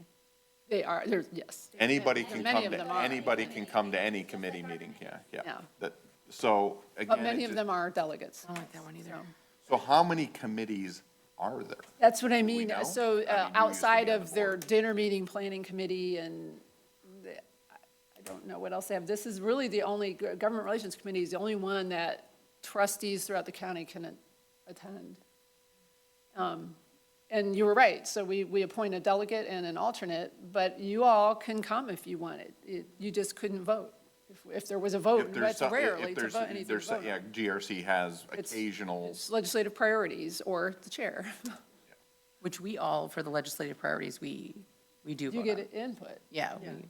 You get to vote on, like, this is your Yes. voting on, right? Right. So, Which is a whole nother topic that we talk, is like, we talked about that legislative priority, but it strikes me as odd. It's like OCSBA has become bigger than maybe what it needs to be, because most of us have been to an MASB where if you've been to the delegate convention, and boy, they talk those bylaws, and we're all, wow, that's an interesting process. But there's legislative priorities that are set by MASB. Why does OCSB need to either come on top of that or supplement it? I just wonder, what exactly is that accomplishing that OCSBA is having those? Because like at MASB employs Jen Smith, a lobbyist. So it's pretty important that the membership, but Lisa Hanchicks doesn't work for OCSBA, works for Oakland Schools. So what exactly are we creating legislative priorities for? So it's like, I support the legislative priority that they have there, but the part of me says, why do I need to support it? Yeah, yeah. with you. I appreciate, struck me as odd also. the discussion, and Yeah. in 2 weeks, we'll come back and revisit it and vote. Thank you. From our perspective anyway, Let's put it that way. at least from us. I just need to find 14 friends and see it the way we do. Thank you, Birgit. Okay. So although the policy committee met a bit ago, in your board packet, you will find all of and this is the first reading as well, of any updated or new policies that were presented in the policy committee meeting. So, obviously there's quite a few pages, so if there's any specific questions that you have about any of the policies. Jake? I did have two. This one is more to administration about the policy. So the diabetes, it has things like checking blood sugar levels and, things that we'll do. Are those things that and we'll provide training, are those things we've already been doing? So it's just putting into policy that we will train up people that are doing the things that they're. Yeah, we already provide the training, we already do all of those Yeah, things. that's what I figured, that we're already monitoring those things. And then the other question I had was about the volunteer policy, and this question goes back mainly to the committee, so one of you could speak. The version brought to the board selected may instead of shall for things like security checks, background checks, fingerprinting. So how did the committee come to the choice to recommend that these should be optional using the word may instead of required using the word shall? Which one, Jake? Yeah. The volunteer policy, which was in the thousands, You have a page? Hold on, look it up. hold on. There's a couple that were completely eliminated. Those that were eliminated, but then we had the one that got added towards the. There's a bunch on volunteering, so. If I may, my recollection on that was, depending on what people are volunteering for, it may be that they just need an iChat, or we might do a full printing. So the may gives us the option to use any or all of those things listed, Right, and instead so, of having to do the full gamut. right, if they and don't I need recall to that have now as everything. well. It was more about flexibility and, for parents going on a field trip versus volunteering in the classroom weekly. Like volunteering in the library to put away books is gonna have a different level of clearance versus going on an overnight field trip. So putting may allows us to employ any and all of the measures as appropriate based on the activity for the volunteer. So I guess the question then goes back to the committee and administration that says, there's certain things that we would want to make sure happen. So for example, a volunteer has direct unsupervised contact with students, then we want the fingerprinting, I do believe, is Correct. what we use now. But the way we're writing our policy says, we may. So how do we as a board get our message across that says, I get that it's may because not everybody needs to be fingerprinted, but is there something else in policy that directs that says, well, in that case, we as a board, it's a shall? It's not in policy, it's spelled out in the administrative guidelines. But I see what you're saying. But administrative guidelines are subject to the Yep. administrator, Yep. the superintendent, the next superintendent could change that because policy isn't requiring that to occur. So that's my concern, that I get that we work well together, but policy needs to be bigger than that. And that's my concern, that we're being a little bit soft if someone comes back and says, well, why was that person around students? The board doesn't require that person to have that kind of background check. So that was my concern, that I get what you're saying, but the problem is we have two extremes, the extreme of too much regulation, and this feels like we're not really truly conveying the message that we as a board would want to get across. We want safe people around kids. So are you suggesting that it get broken down into more specifics through policy? I don't know I get the intent that the committee has, but it just feels like because it's either may or shall, that may allows, we wouldn't be as a board, if they came back to us and said, well, you didn't require us to do that in policy. We really did want that to happen. So it's just, the problem is there's a big old discretion in there. Maybe the committee can go back. I mean, I know we use Neola to help us with these types of questions. Was this a recommendation from Neola that we switch from shall to may? And I think they just give you the option.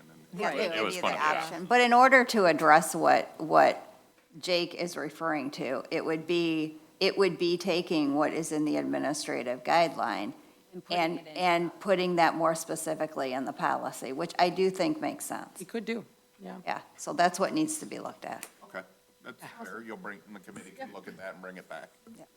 Now, in the meantime, what do we do with this policy? Do we pass it as May, just to It's first allow it to reading. go forward? It's I first- understand it's it's first first reading. reading, But but we're next- gonna vote, are next we time gonna we vote, would are vote. we going to vote, if we vote on it next time? Or then take we- it out until. Or we take it out, but do we need it? If we take it out, then we can't have any volunteers after. No, I don't see why we couldn't bring it with the second reading. We already know, it's not, Guidelines are there. yeah.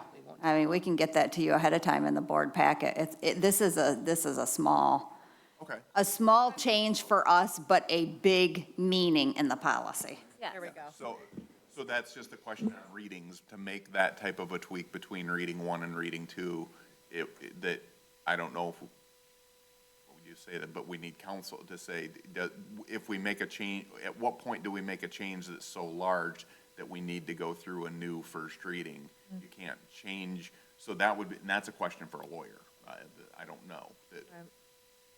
But can we make that change and still have it qualify as a first reading? If you could confirm that, or, that we don't Probably violate would be. first and second reading. I don't know how it would violate a first and second reading, because you're only updating.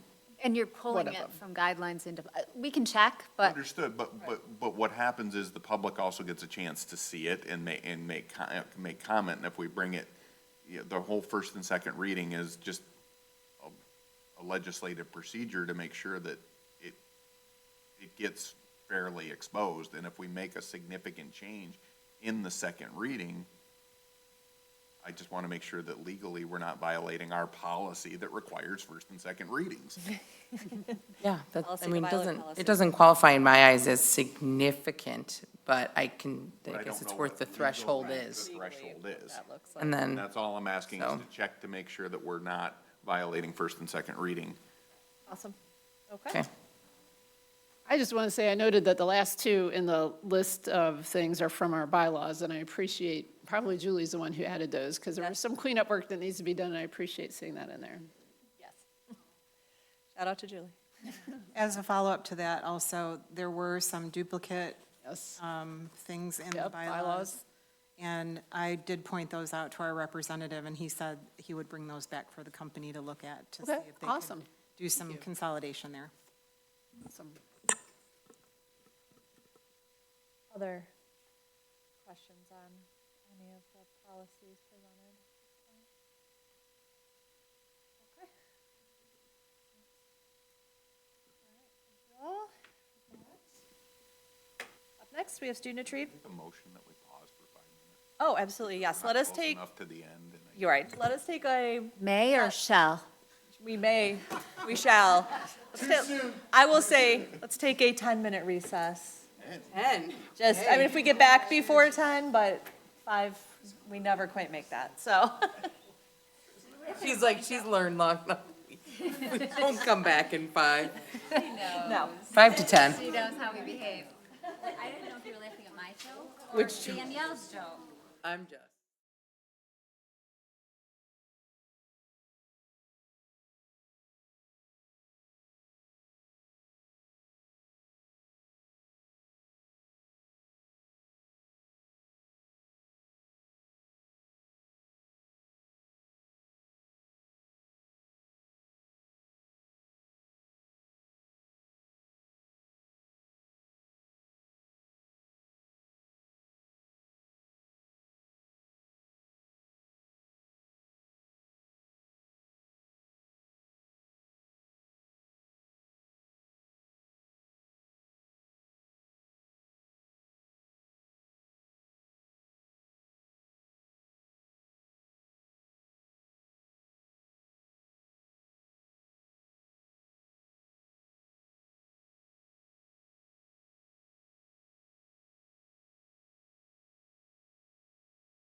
And where we left off, which was student achievement with Mr. Drew Tallard.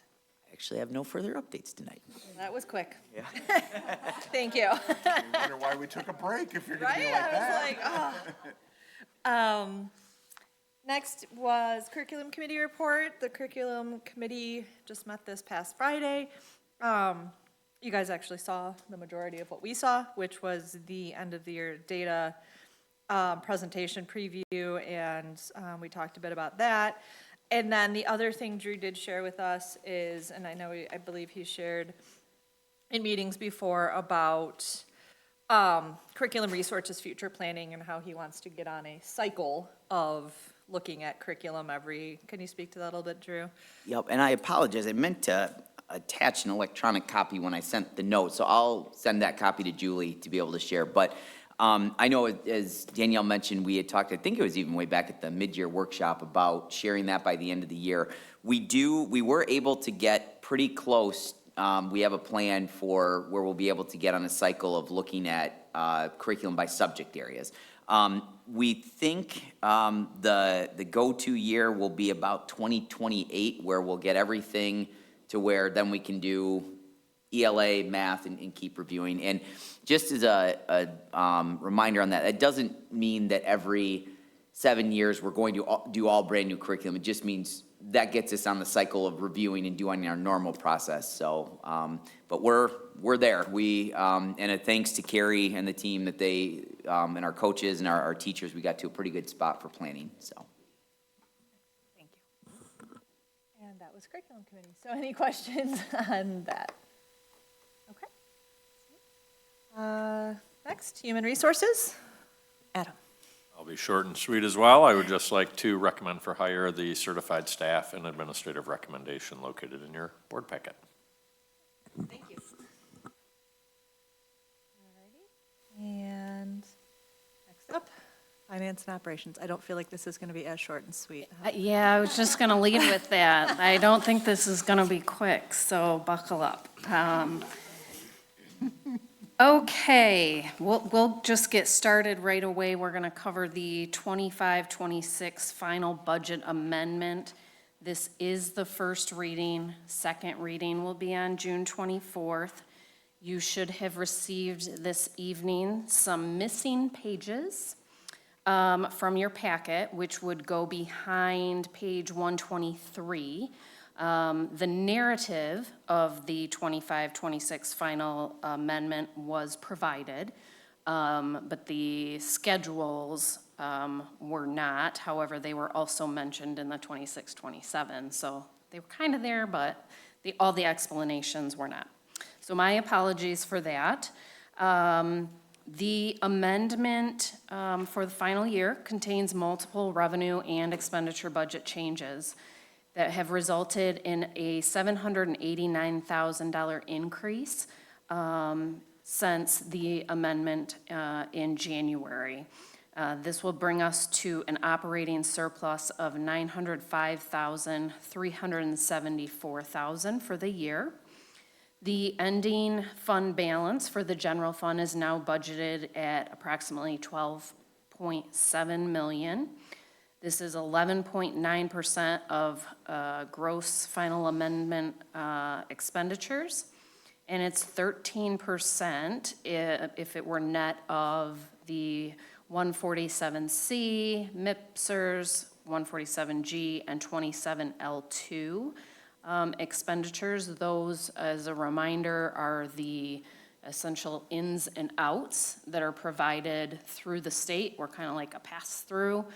So if you had those eliminated, our percentage would be higher. In the full document, you will see explanations for any proposed amendments over 100,000 or any significant other changes. All of this was discussed with Finance Committee. I will discuss some of the more significant adjustments, but let me know if you have any questions.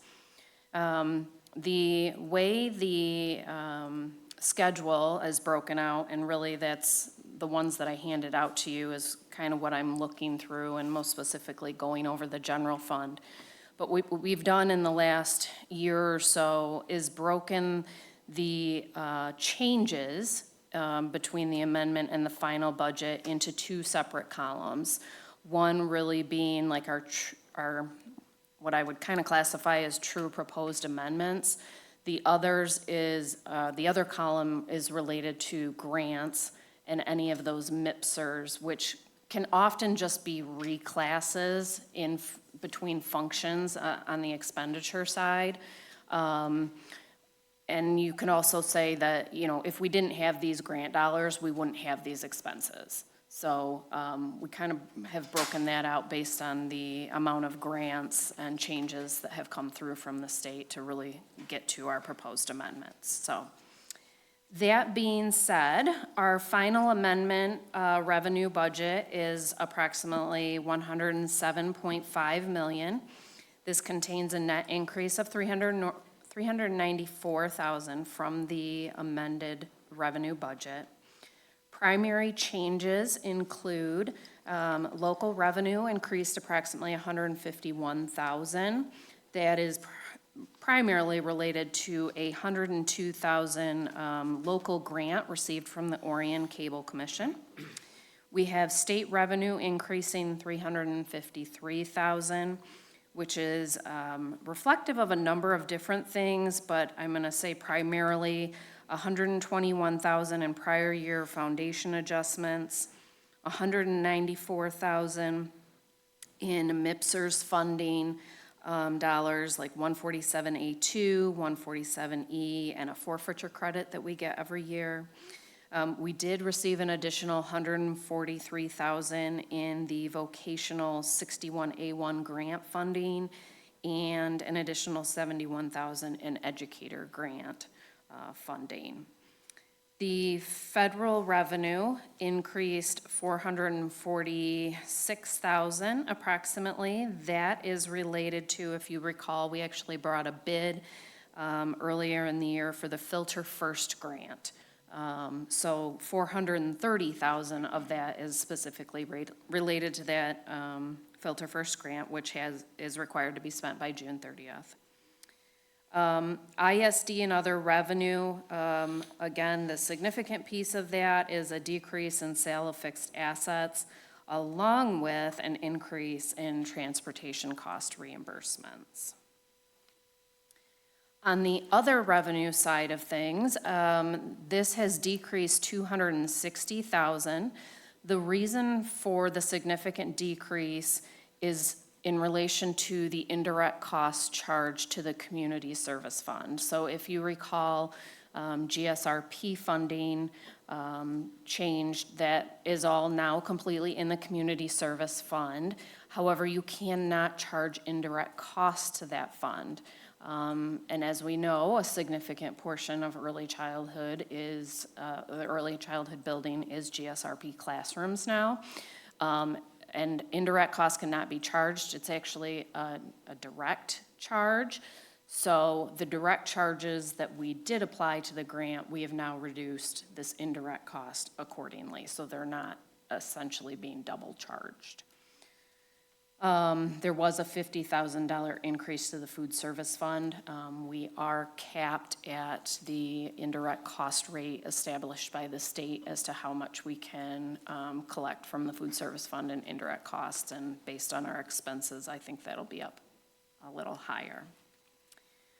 On the expenditure side, we have a budget of $106.6 million. This is a decrease of $395,000 from the original amendment.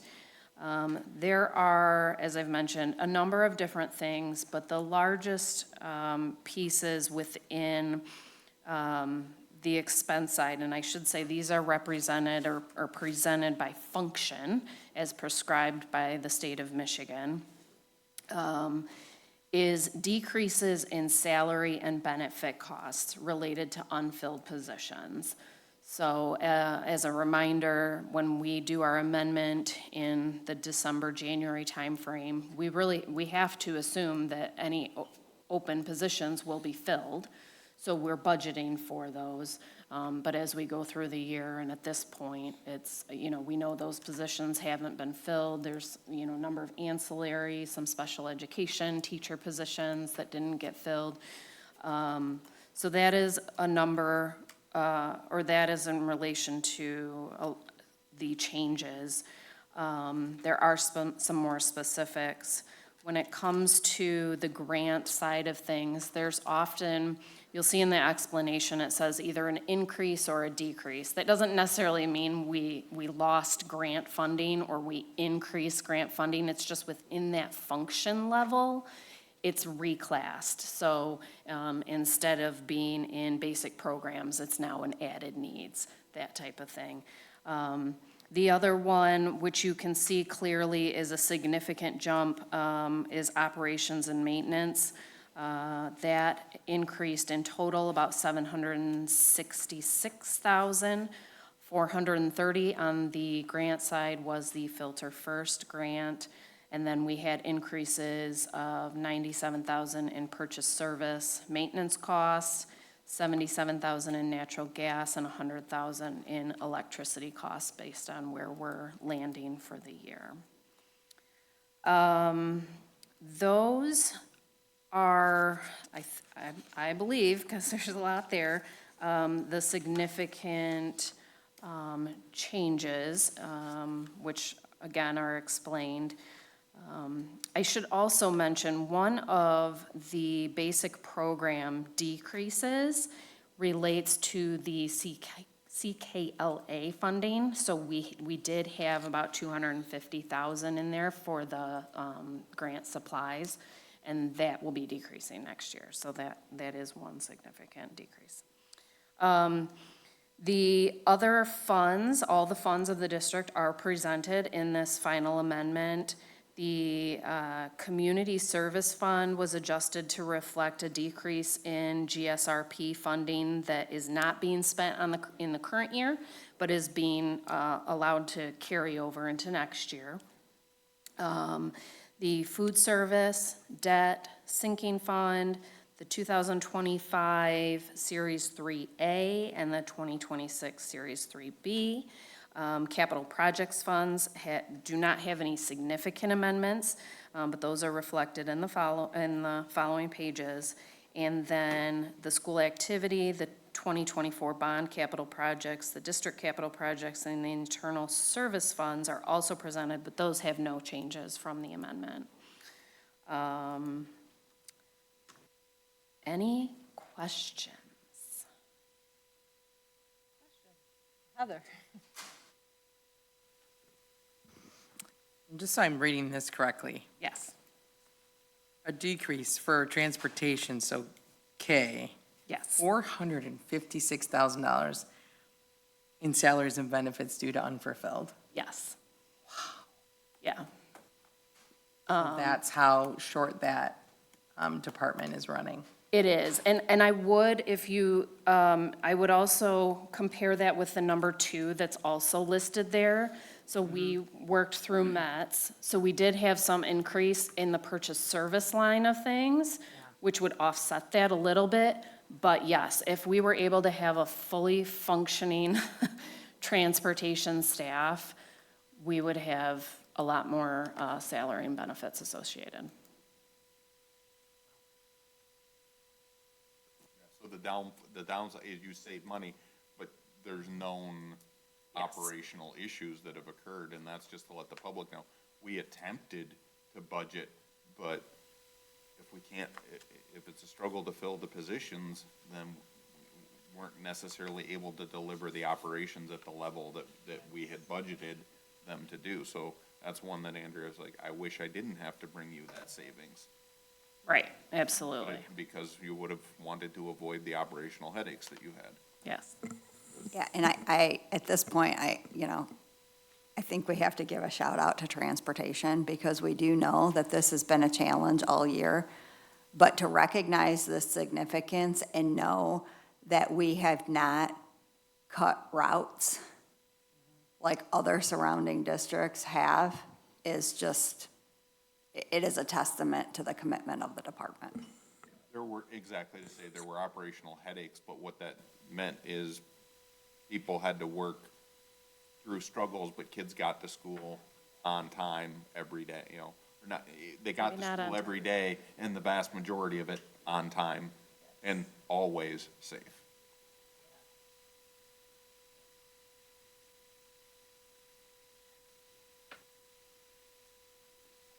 Andrea, something we didn't talk about in Finance Committee, and you don't have to answer it if you don't have the answer right now.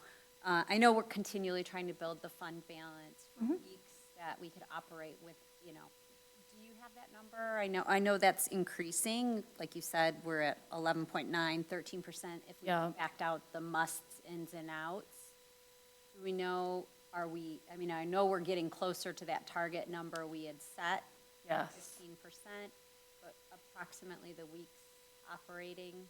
I want to say it'd be like 6 or 7 now. I mean, my That we math in could my head is operate. always 100% divided by 52 weeks. So you're like close to two, every time you get another 2%, you got another week. Is Sure, the yeah. rough rule of thumb. So if we got to 15%, we would have 7.5 weeks or so. With the fractions, it'd be closer to 8. But that's where you're not living month to month. You're a little bit beyond that. Yeah. And that will be Yeah, I presented, mean, that we is have to always a bring forward the measure, budget, but end of year. this, last year we were, like I said, the amended budget, but last year we closed at 11%. Now we're gonna project to close at 11.9. The final, there'll still be a true up to the final budget.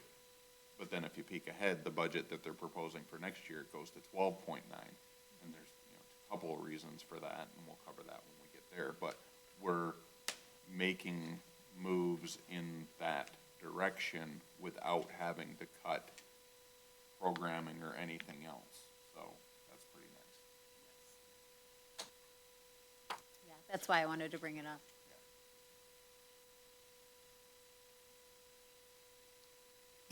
Okay? Okay. Get organized, and we will move to the 26-27 proposed budget.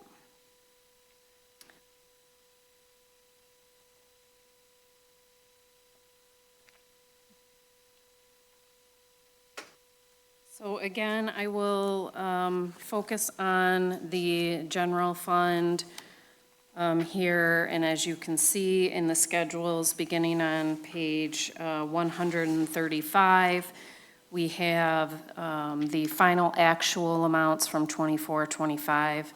We have the final budget that we just discussed, 25-26, then the proposed budget for 26-27, and showing those variances as well as the explanations as well for those changes. So we are looking at a proposed revenue of 104.2 million, proposed expenditures of 103.5 million, which gives us a net surplus of 732,639, which takes our ending fund balance to 13.4 million.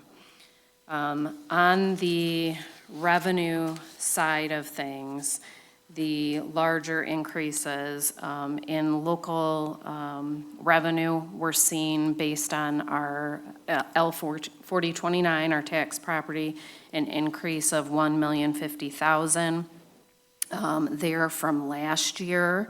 These are all compared to the final budget.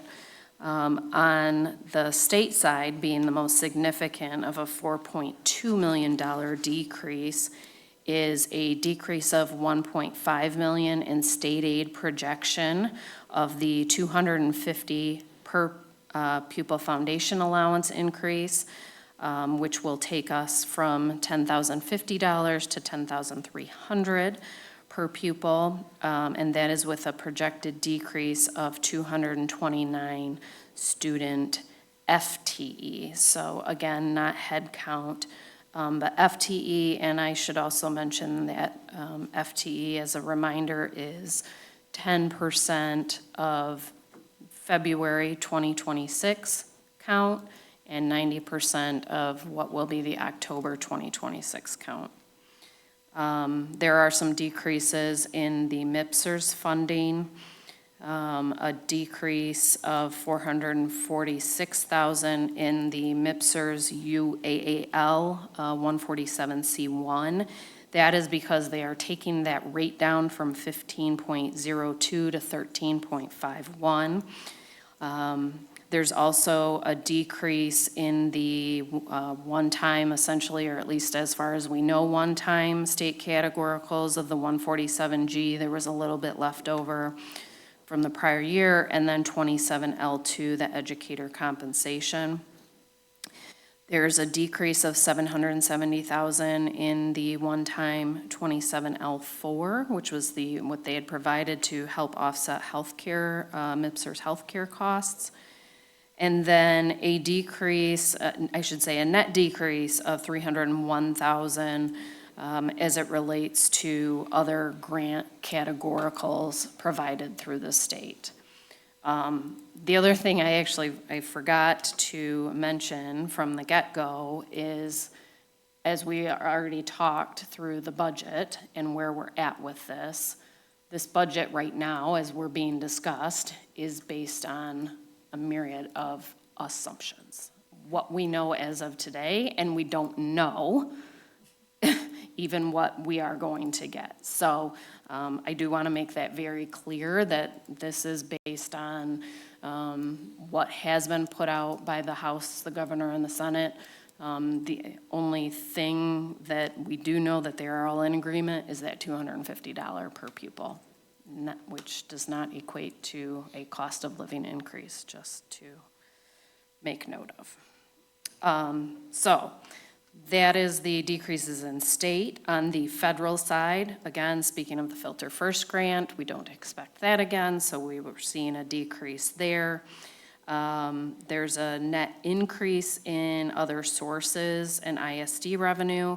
That is specific to the old administration building. If you recall, that is under land contract, so we have not received that funding yet, but that deadline is in this next fiscal year. On the expenditure side of things, obviously, over 86% of our budget is salaries and benefits.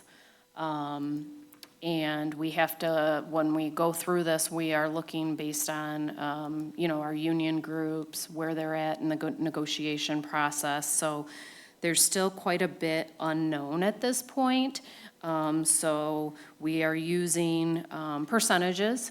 We have built in, what staffing absorptions that we know of.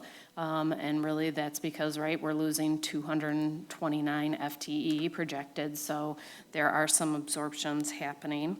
But the costs as far as expenditures go, they're reflecting those percentages, whether they be, I think salaries and benefits, we have like a net, I think it was like 0.9 increase. But you're gonna see a lot of decreases here because one, on the benefit side, that MIPSERS UAL is going down. We also have all those categorical grants, those one-time categorical grants that are mentioned up in the explanation B, which I kind of just discussed. Those are coming out of those expenditure function line items. So that's, not exactly 4.2, but, the other side of that is coming out on the expenditure side. So those are all explained in the specific line items where the grants are concerned.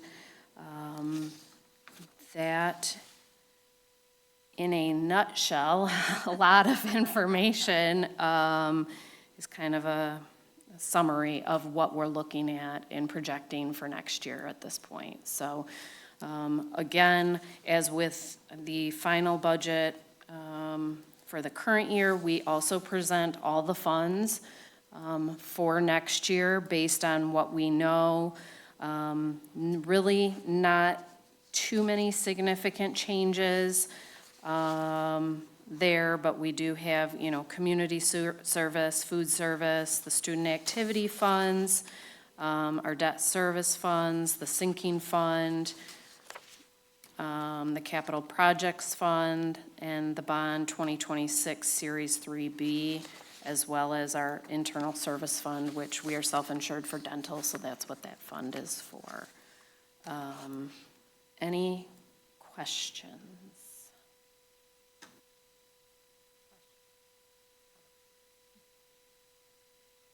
I'll make a comment. So, Finance Committee report is coming, but I mean, we spent most of our Finance Committee discussing this. So one of the keys for the general fund next year is we are getting the sale of property. So when it's a $700,000 surplus next year, that surplus is almost entirely tied to the building sale. But as a committee, we felt it was very important, and administration agreed, that that's the surplus we need to show, because basically next year is close to a break-even operation, because with the state not keeping up with inflation and cost going up, it's going to be a difficult year next year with the reductions. But we knew, administration and the committee agreed on your behalf that said, we can't approve a budget, we shouldn't be presenting and approving a budget that doesn't have that one-time sale showing as an addition to the general fund. We are living within our means. We're taking what we're getting next year, we're going to spend it to educate students next year, but we're not taking one-time money to balance the books next year.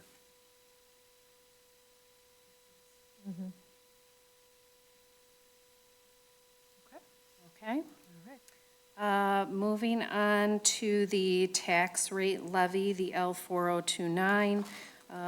So that is approved by the board. Again, we discussed this earlier. We have the 18 mills in general fund revenue, the 1.8434 mills in the building site sinking fund, and again, 7 mills, which is a decrease in our debt service funds to pay those principal and interest payments back.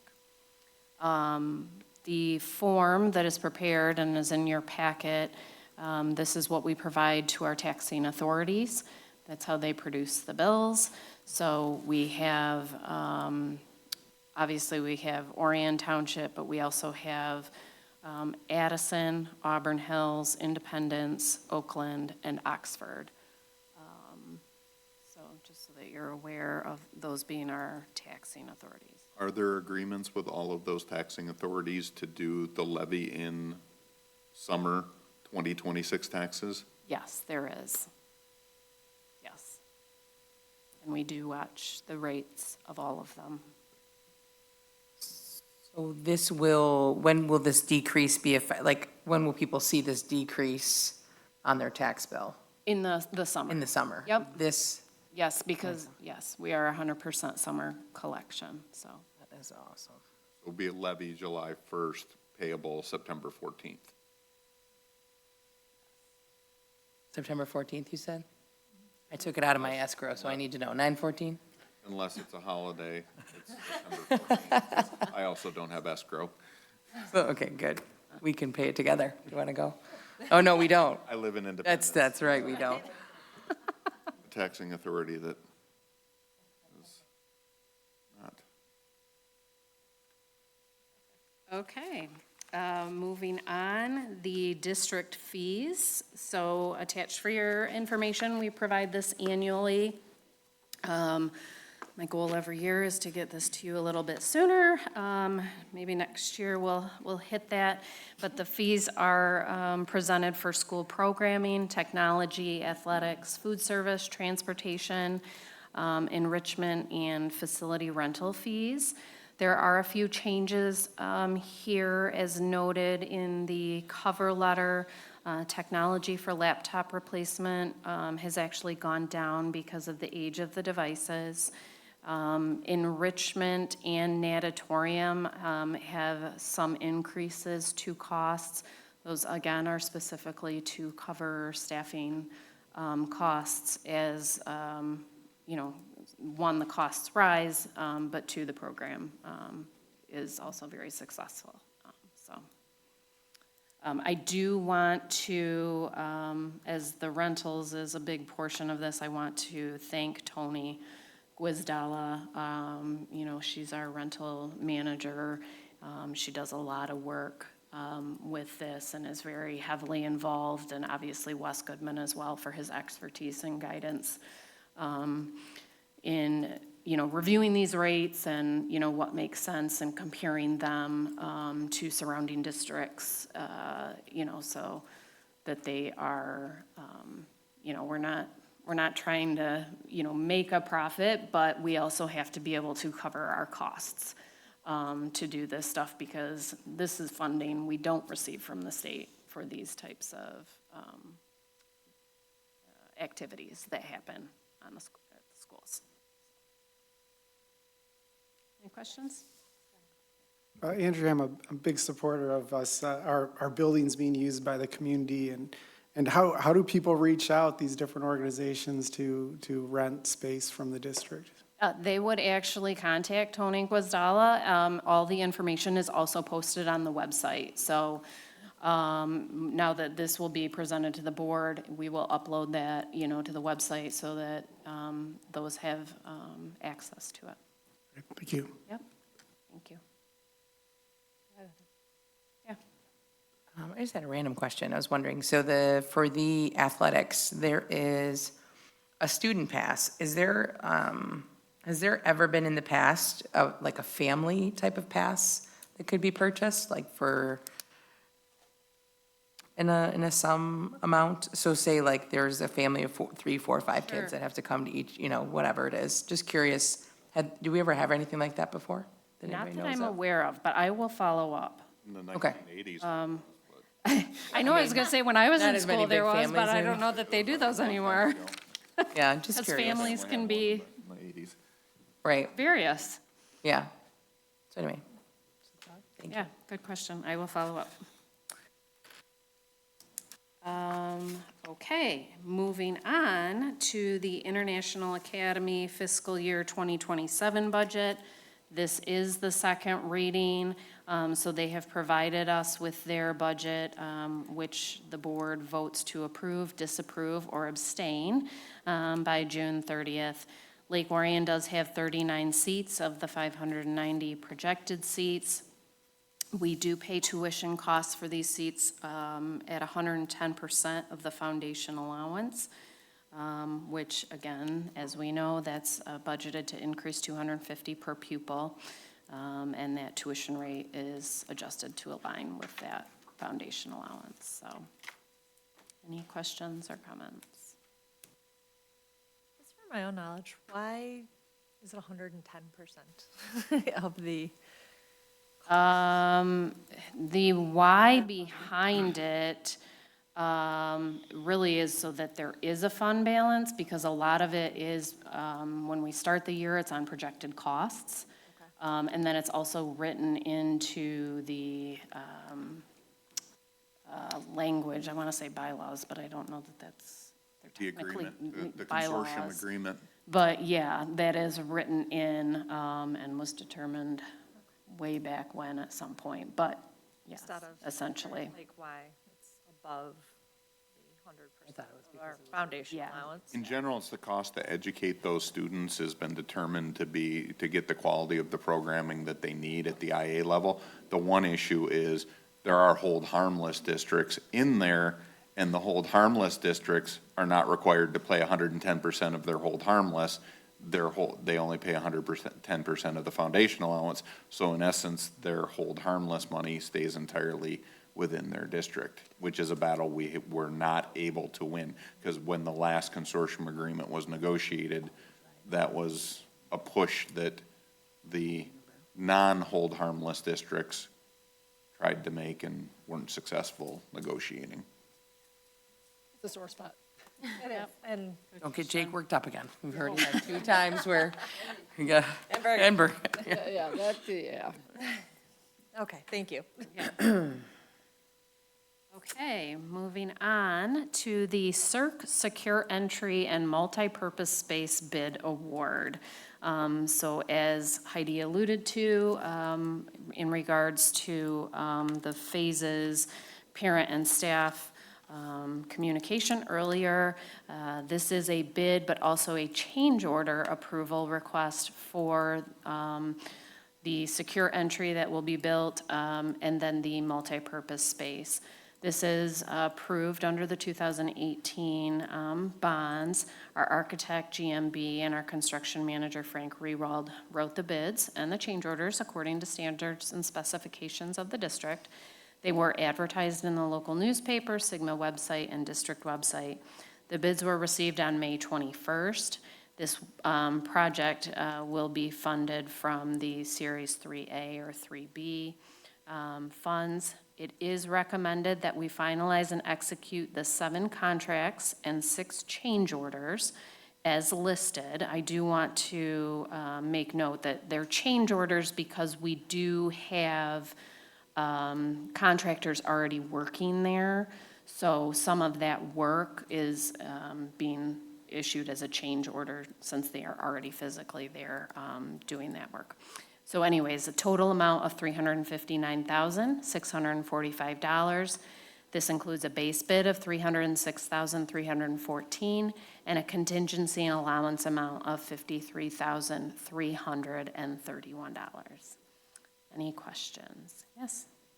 So just coming to your change orders, typically when we approve, we're approving monies with a contingency. So in these cases where you have these change orders, should we understand that the contingency has been spent and that's why there's a change order? Or has the scope of work changed? What's the change order? I mean, the scope of work has changed based on the specific contractor work.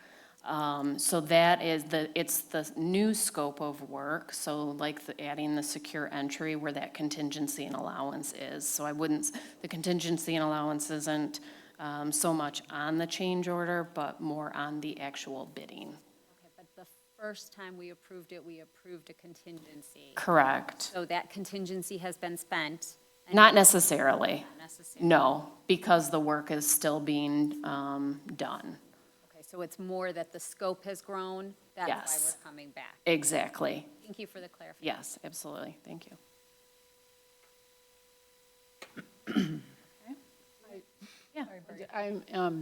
I tried to look up on a website where the rendering is. If you could direct us to where we could see the rendering of this proposal, I would love to look it up, of what it looks like. Oh, That, It was, or just to okay. give a description, when we say multi-purpose space, where in the facility is that multi-purpose space? It is in the back hall of the Phases current program of Is it, CERC. is it the space that used to be the library, or is it some No, other space? No, it's before the media Okay, center. so there's classrooms back there that are Yes. being converted to make it, There are 4 classrooms, yep, will they be opened into one room then? yes. Yeah, okay, so that's what's, is to address the concern of a multi-purpose space, there is the library of the old school, the cafeteria, but to build another large area space by combining 4 classrooms.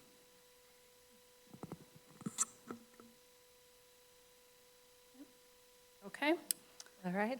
And then lastly, is the request for board to authorize administration to purchase student iPads from C-High Computer Products in the amount not to exceed $678,400. This is a planned refresh under the 2018 bond for kindergarten and first grade students. The pricing is from C-High's bid under the REMC cooperative contract pricing. Any questions there?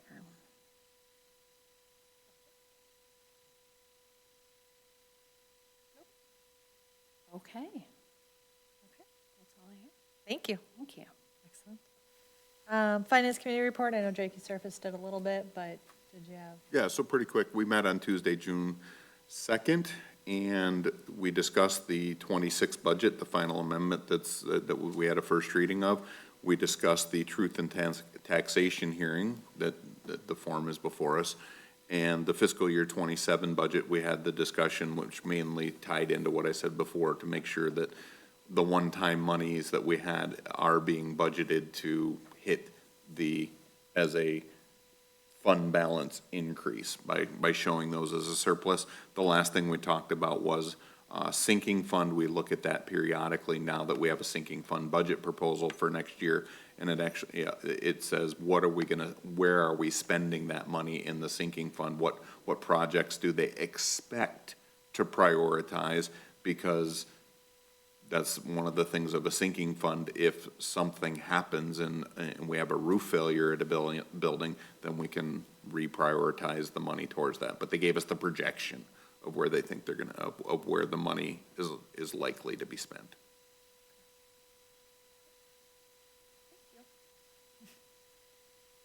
All right, that does actually bring us to our action items.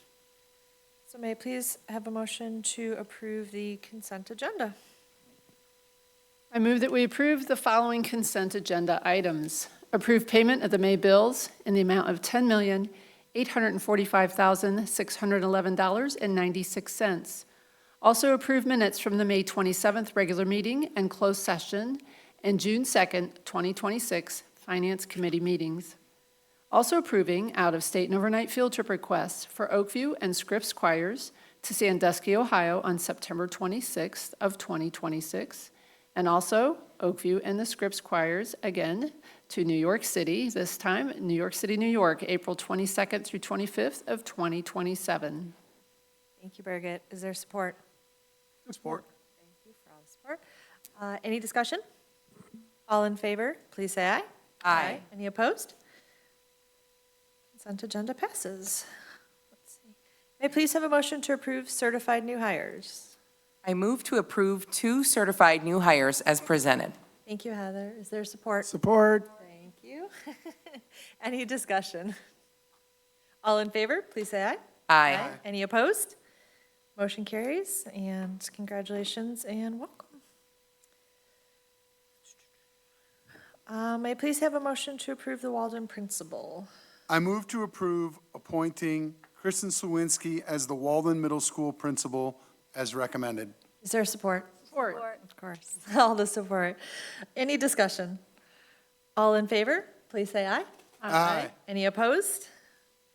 Congratulations to Kristen. Look forward to seeing you at Walden. All right. May I please have a motion to approve the tax rate levy? I move to approve the annual tax rate request, Form L-4029 for municipalities as presented. Thank you, Heather. Is there support? Support. Thank you. Any discussion? All in favor, please say aye. Aye. Any opposed? Motion carries. May I please have a motion to adopt the International Academy Fiscal Year 2027 Budget Resolution?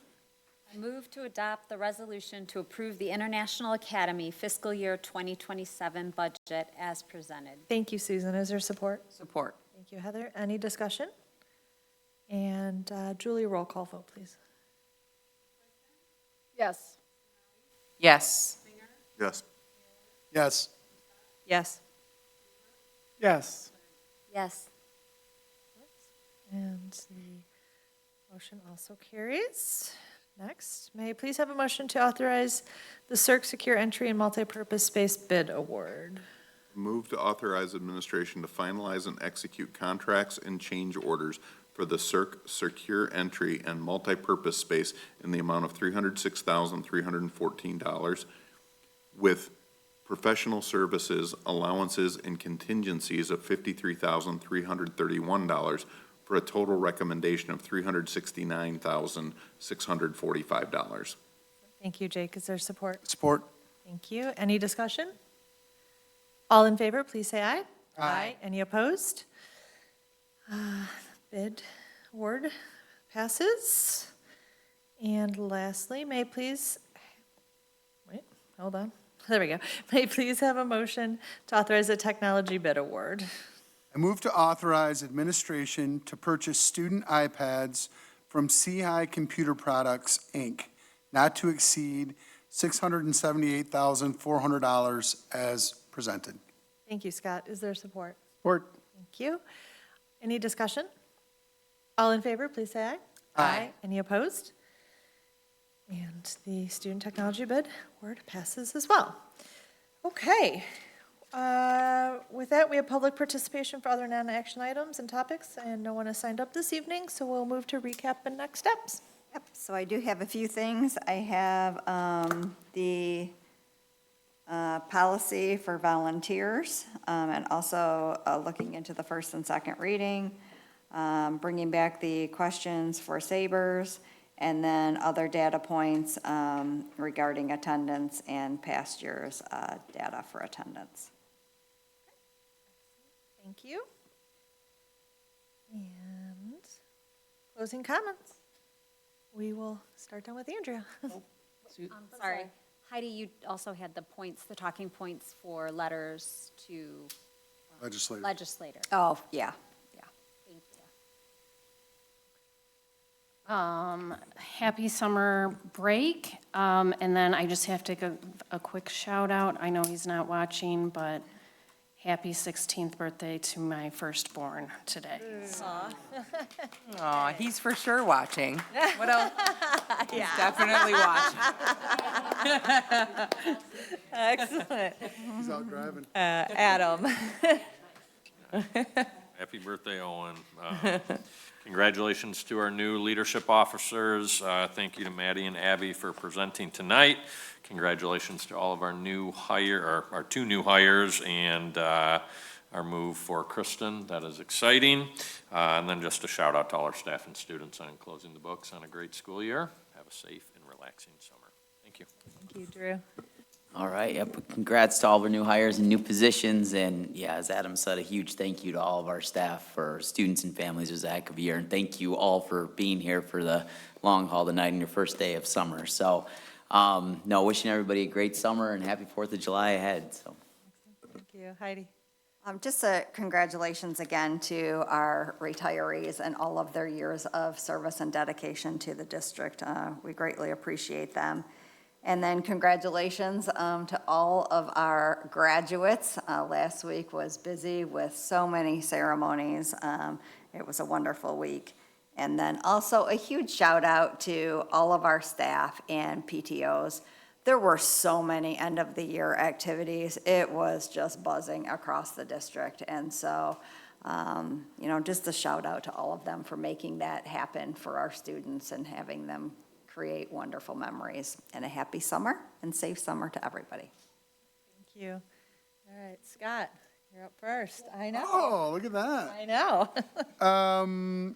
Echo everyone's, it's awesome always hiring people. It's nice to not have to not hire people, right? Also, I was very impressed with graduation this year. I know that it's just something that we take for granted because we literally move 500 kids in and out of there and 6,000 people in 2 hours. And that is very, very difficult. Having seen other school districts, graduations that are 3.5 to 4 hours long with less kids. So kudos to those guys that are doing that. It's always been awesome, and it's always been fun to see the different assistant principals that have handled it, but it was just awesome. So that's all I got. Thank you. Mr. Faber. Thank you. So I wanted to say, yeah, I really enjoyed a lot of these end of the year celebrations. It's so nice, so much excitement with summer ahead, just the commencement ceremonies and the different celebrations around the district. It's a lot of fun. I do hope that the students and the staff have a really safe and fun and restful summer. It's such a great time of year. I'll give the day countdown next meeting so you can start keeping track of how much time's left. This was the first day of summer break, and we had a large group of staff from Blanche Sims and Oakview and some LOEA people. Janine's in the audience. And Josh Hosler, the vice president of the LOEA, was his birthday yesterday, so he probably just had a really fun time getting a free Starbucks coffee and things like that. Finally, I wanted to share a back in my day moment. Back in my day, Drew, you would have been, this is even before your time. we took the MEP every 3 years, starting in 4th grade. And now, I mean, every year, we're monitoring academics, social, emotional, attendance. I mean, there's a lot more monitoring happening, progress monitoring of every one of our students, and it's a huge difference. And when you hear people say, oh, it used to be different back in the day, yeah, things are a lot more serious now. And we do a lot here and all around Oakland County and Michigan, just trying to keep up with every student and not let them fall between the cracks. So thank you to our staff for doing that, putting so much work into that. And that's all for me. Thank you. Thank you. Birgit? Yes, thank you everyone for hanging in there for a long meeting, but I just wanted to share, the end of the year is always such a joyful time for me as we celebrate literally our mission of empowering the Dragon community to achieve excellence between high school graduation, learning options graduation, being at the phases ceremony, and I attended IAs as well, and our retirees. It's just such a joy to participate in all of that, and it's the culmination of what we're all about. So just wanted to share that. Good luck. Susan? Yes, kudos to all of our graduates. It was a beautiful ceremony. First time we've done it on a weekend, on a Sunday, and the crowd was amazing. I mean, I don't believe there was an empty seat in Pine Knob. I had to stop and think about what the name was again, because they renamed it a couple times. It was great. It was wonderful. Thank you for everybody who does organize that. I know, as Scott said, that's a big feat. And thank you for everybody hanging out with us today. I think it's 83 days starting today, I believe, for summer vacation. So I'll echo everyone else's best wishes to the staff, the students. Enjoy your summer vacation, be safe, and we look forward to seeing you back pretty soon. Heather? Awesome, yeah, echo everything everyone said, and happy summer, let's go. Right. Jake? Yeah, indeed. In my mind, I call it celebration season, and it's all packed together, and you look at it at the beginning, you're, oh, how are you gonna, and now that it's done, you're like, it's all, school has ended. It's just the best time of the year. It reminds us why we do that. It's great to see our students going off in the world prepared for success, and this year it was amazing, the large number of retirees we've had, but the good part is the reflections on their careers and the impacts that they make. It just reminds us of why we do what we do, is to try to set them up to be in the position so they can do what they do. So it's just a great full circle end of the year, and look forward to the preparations for next year, and let's go. Yeah, just, it's been surfaced already, but the amount of behind-the-scenes things that happen to make all of these events occur is massive. I mean, from, the high school graduation to options to phases to the retirement. So thank you so much to everybody who pours their, time, energy, effort, heart, and soul into making it come off seamlessly. And then a huge shout out to Julie for keeping us together, getting us where we need to be in the correct garb. We really appreciate you for that. So happy summer, everybody. And with that, we are adjourned.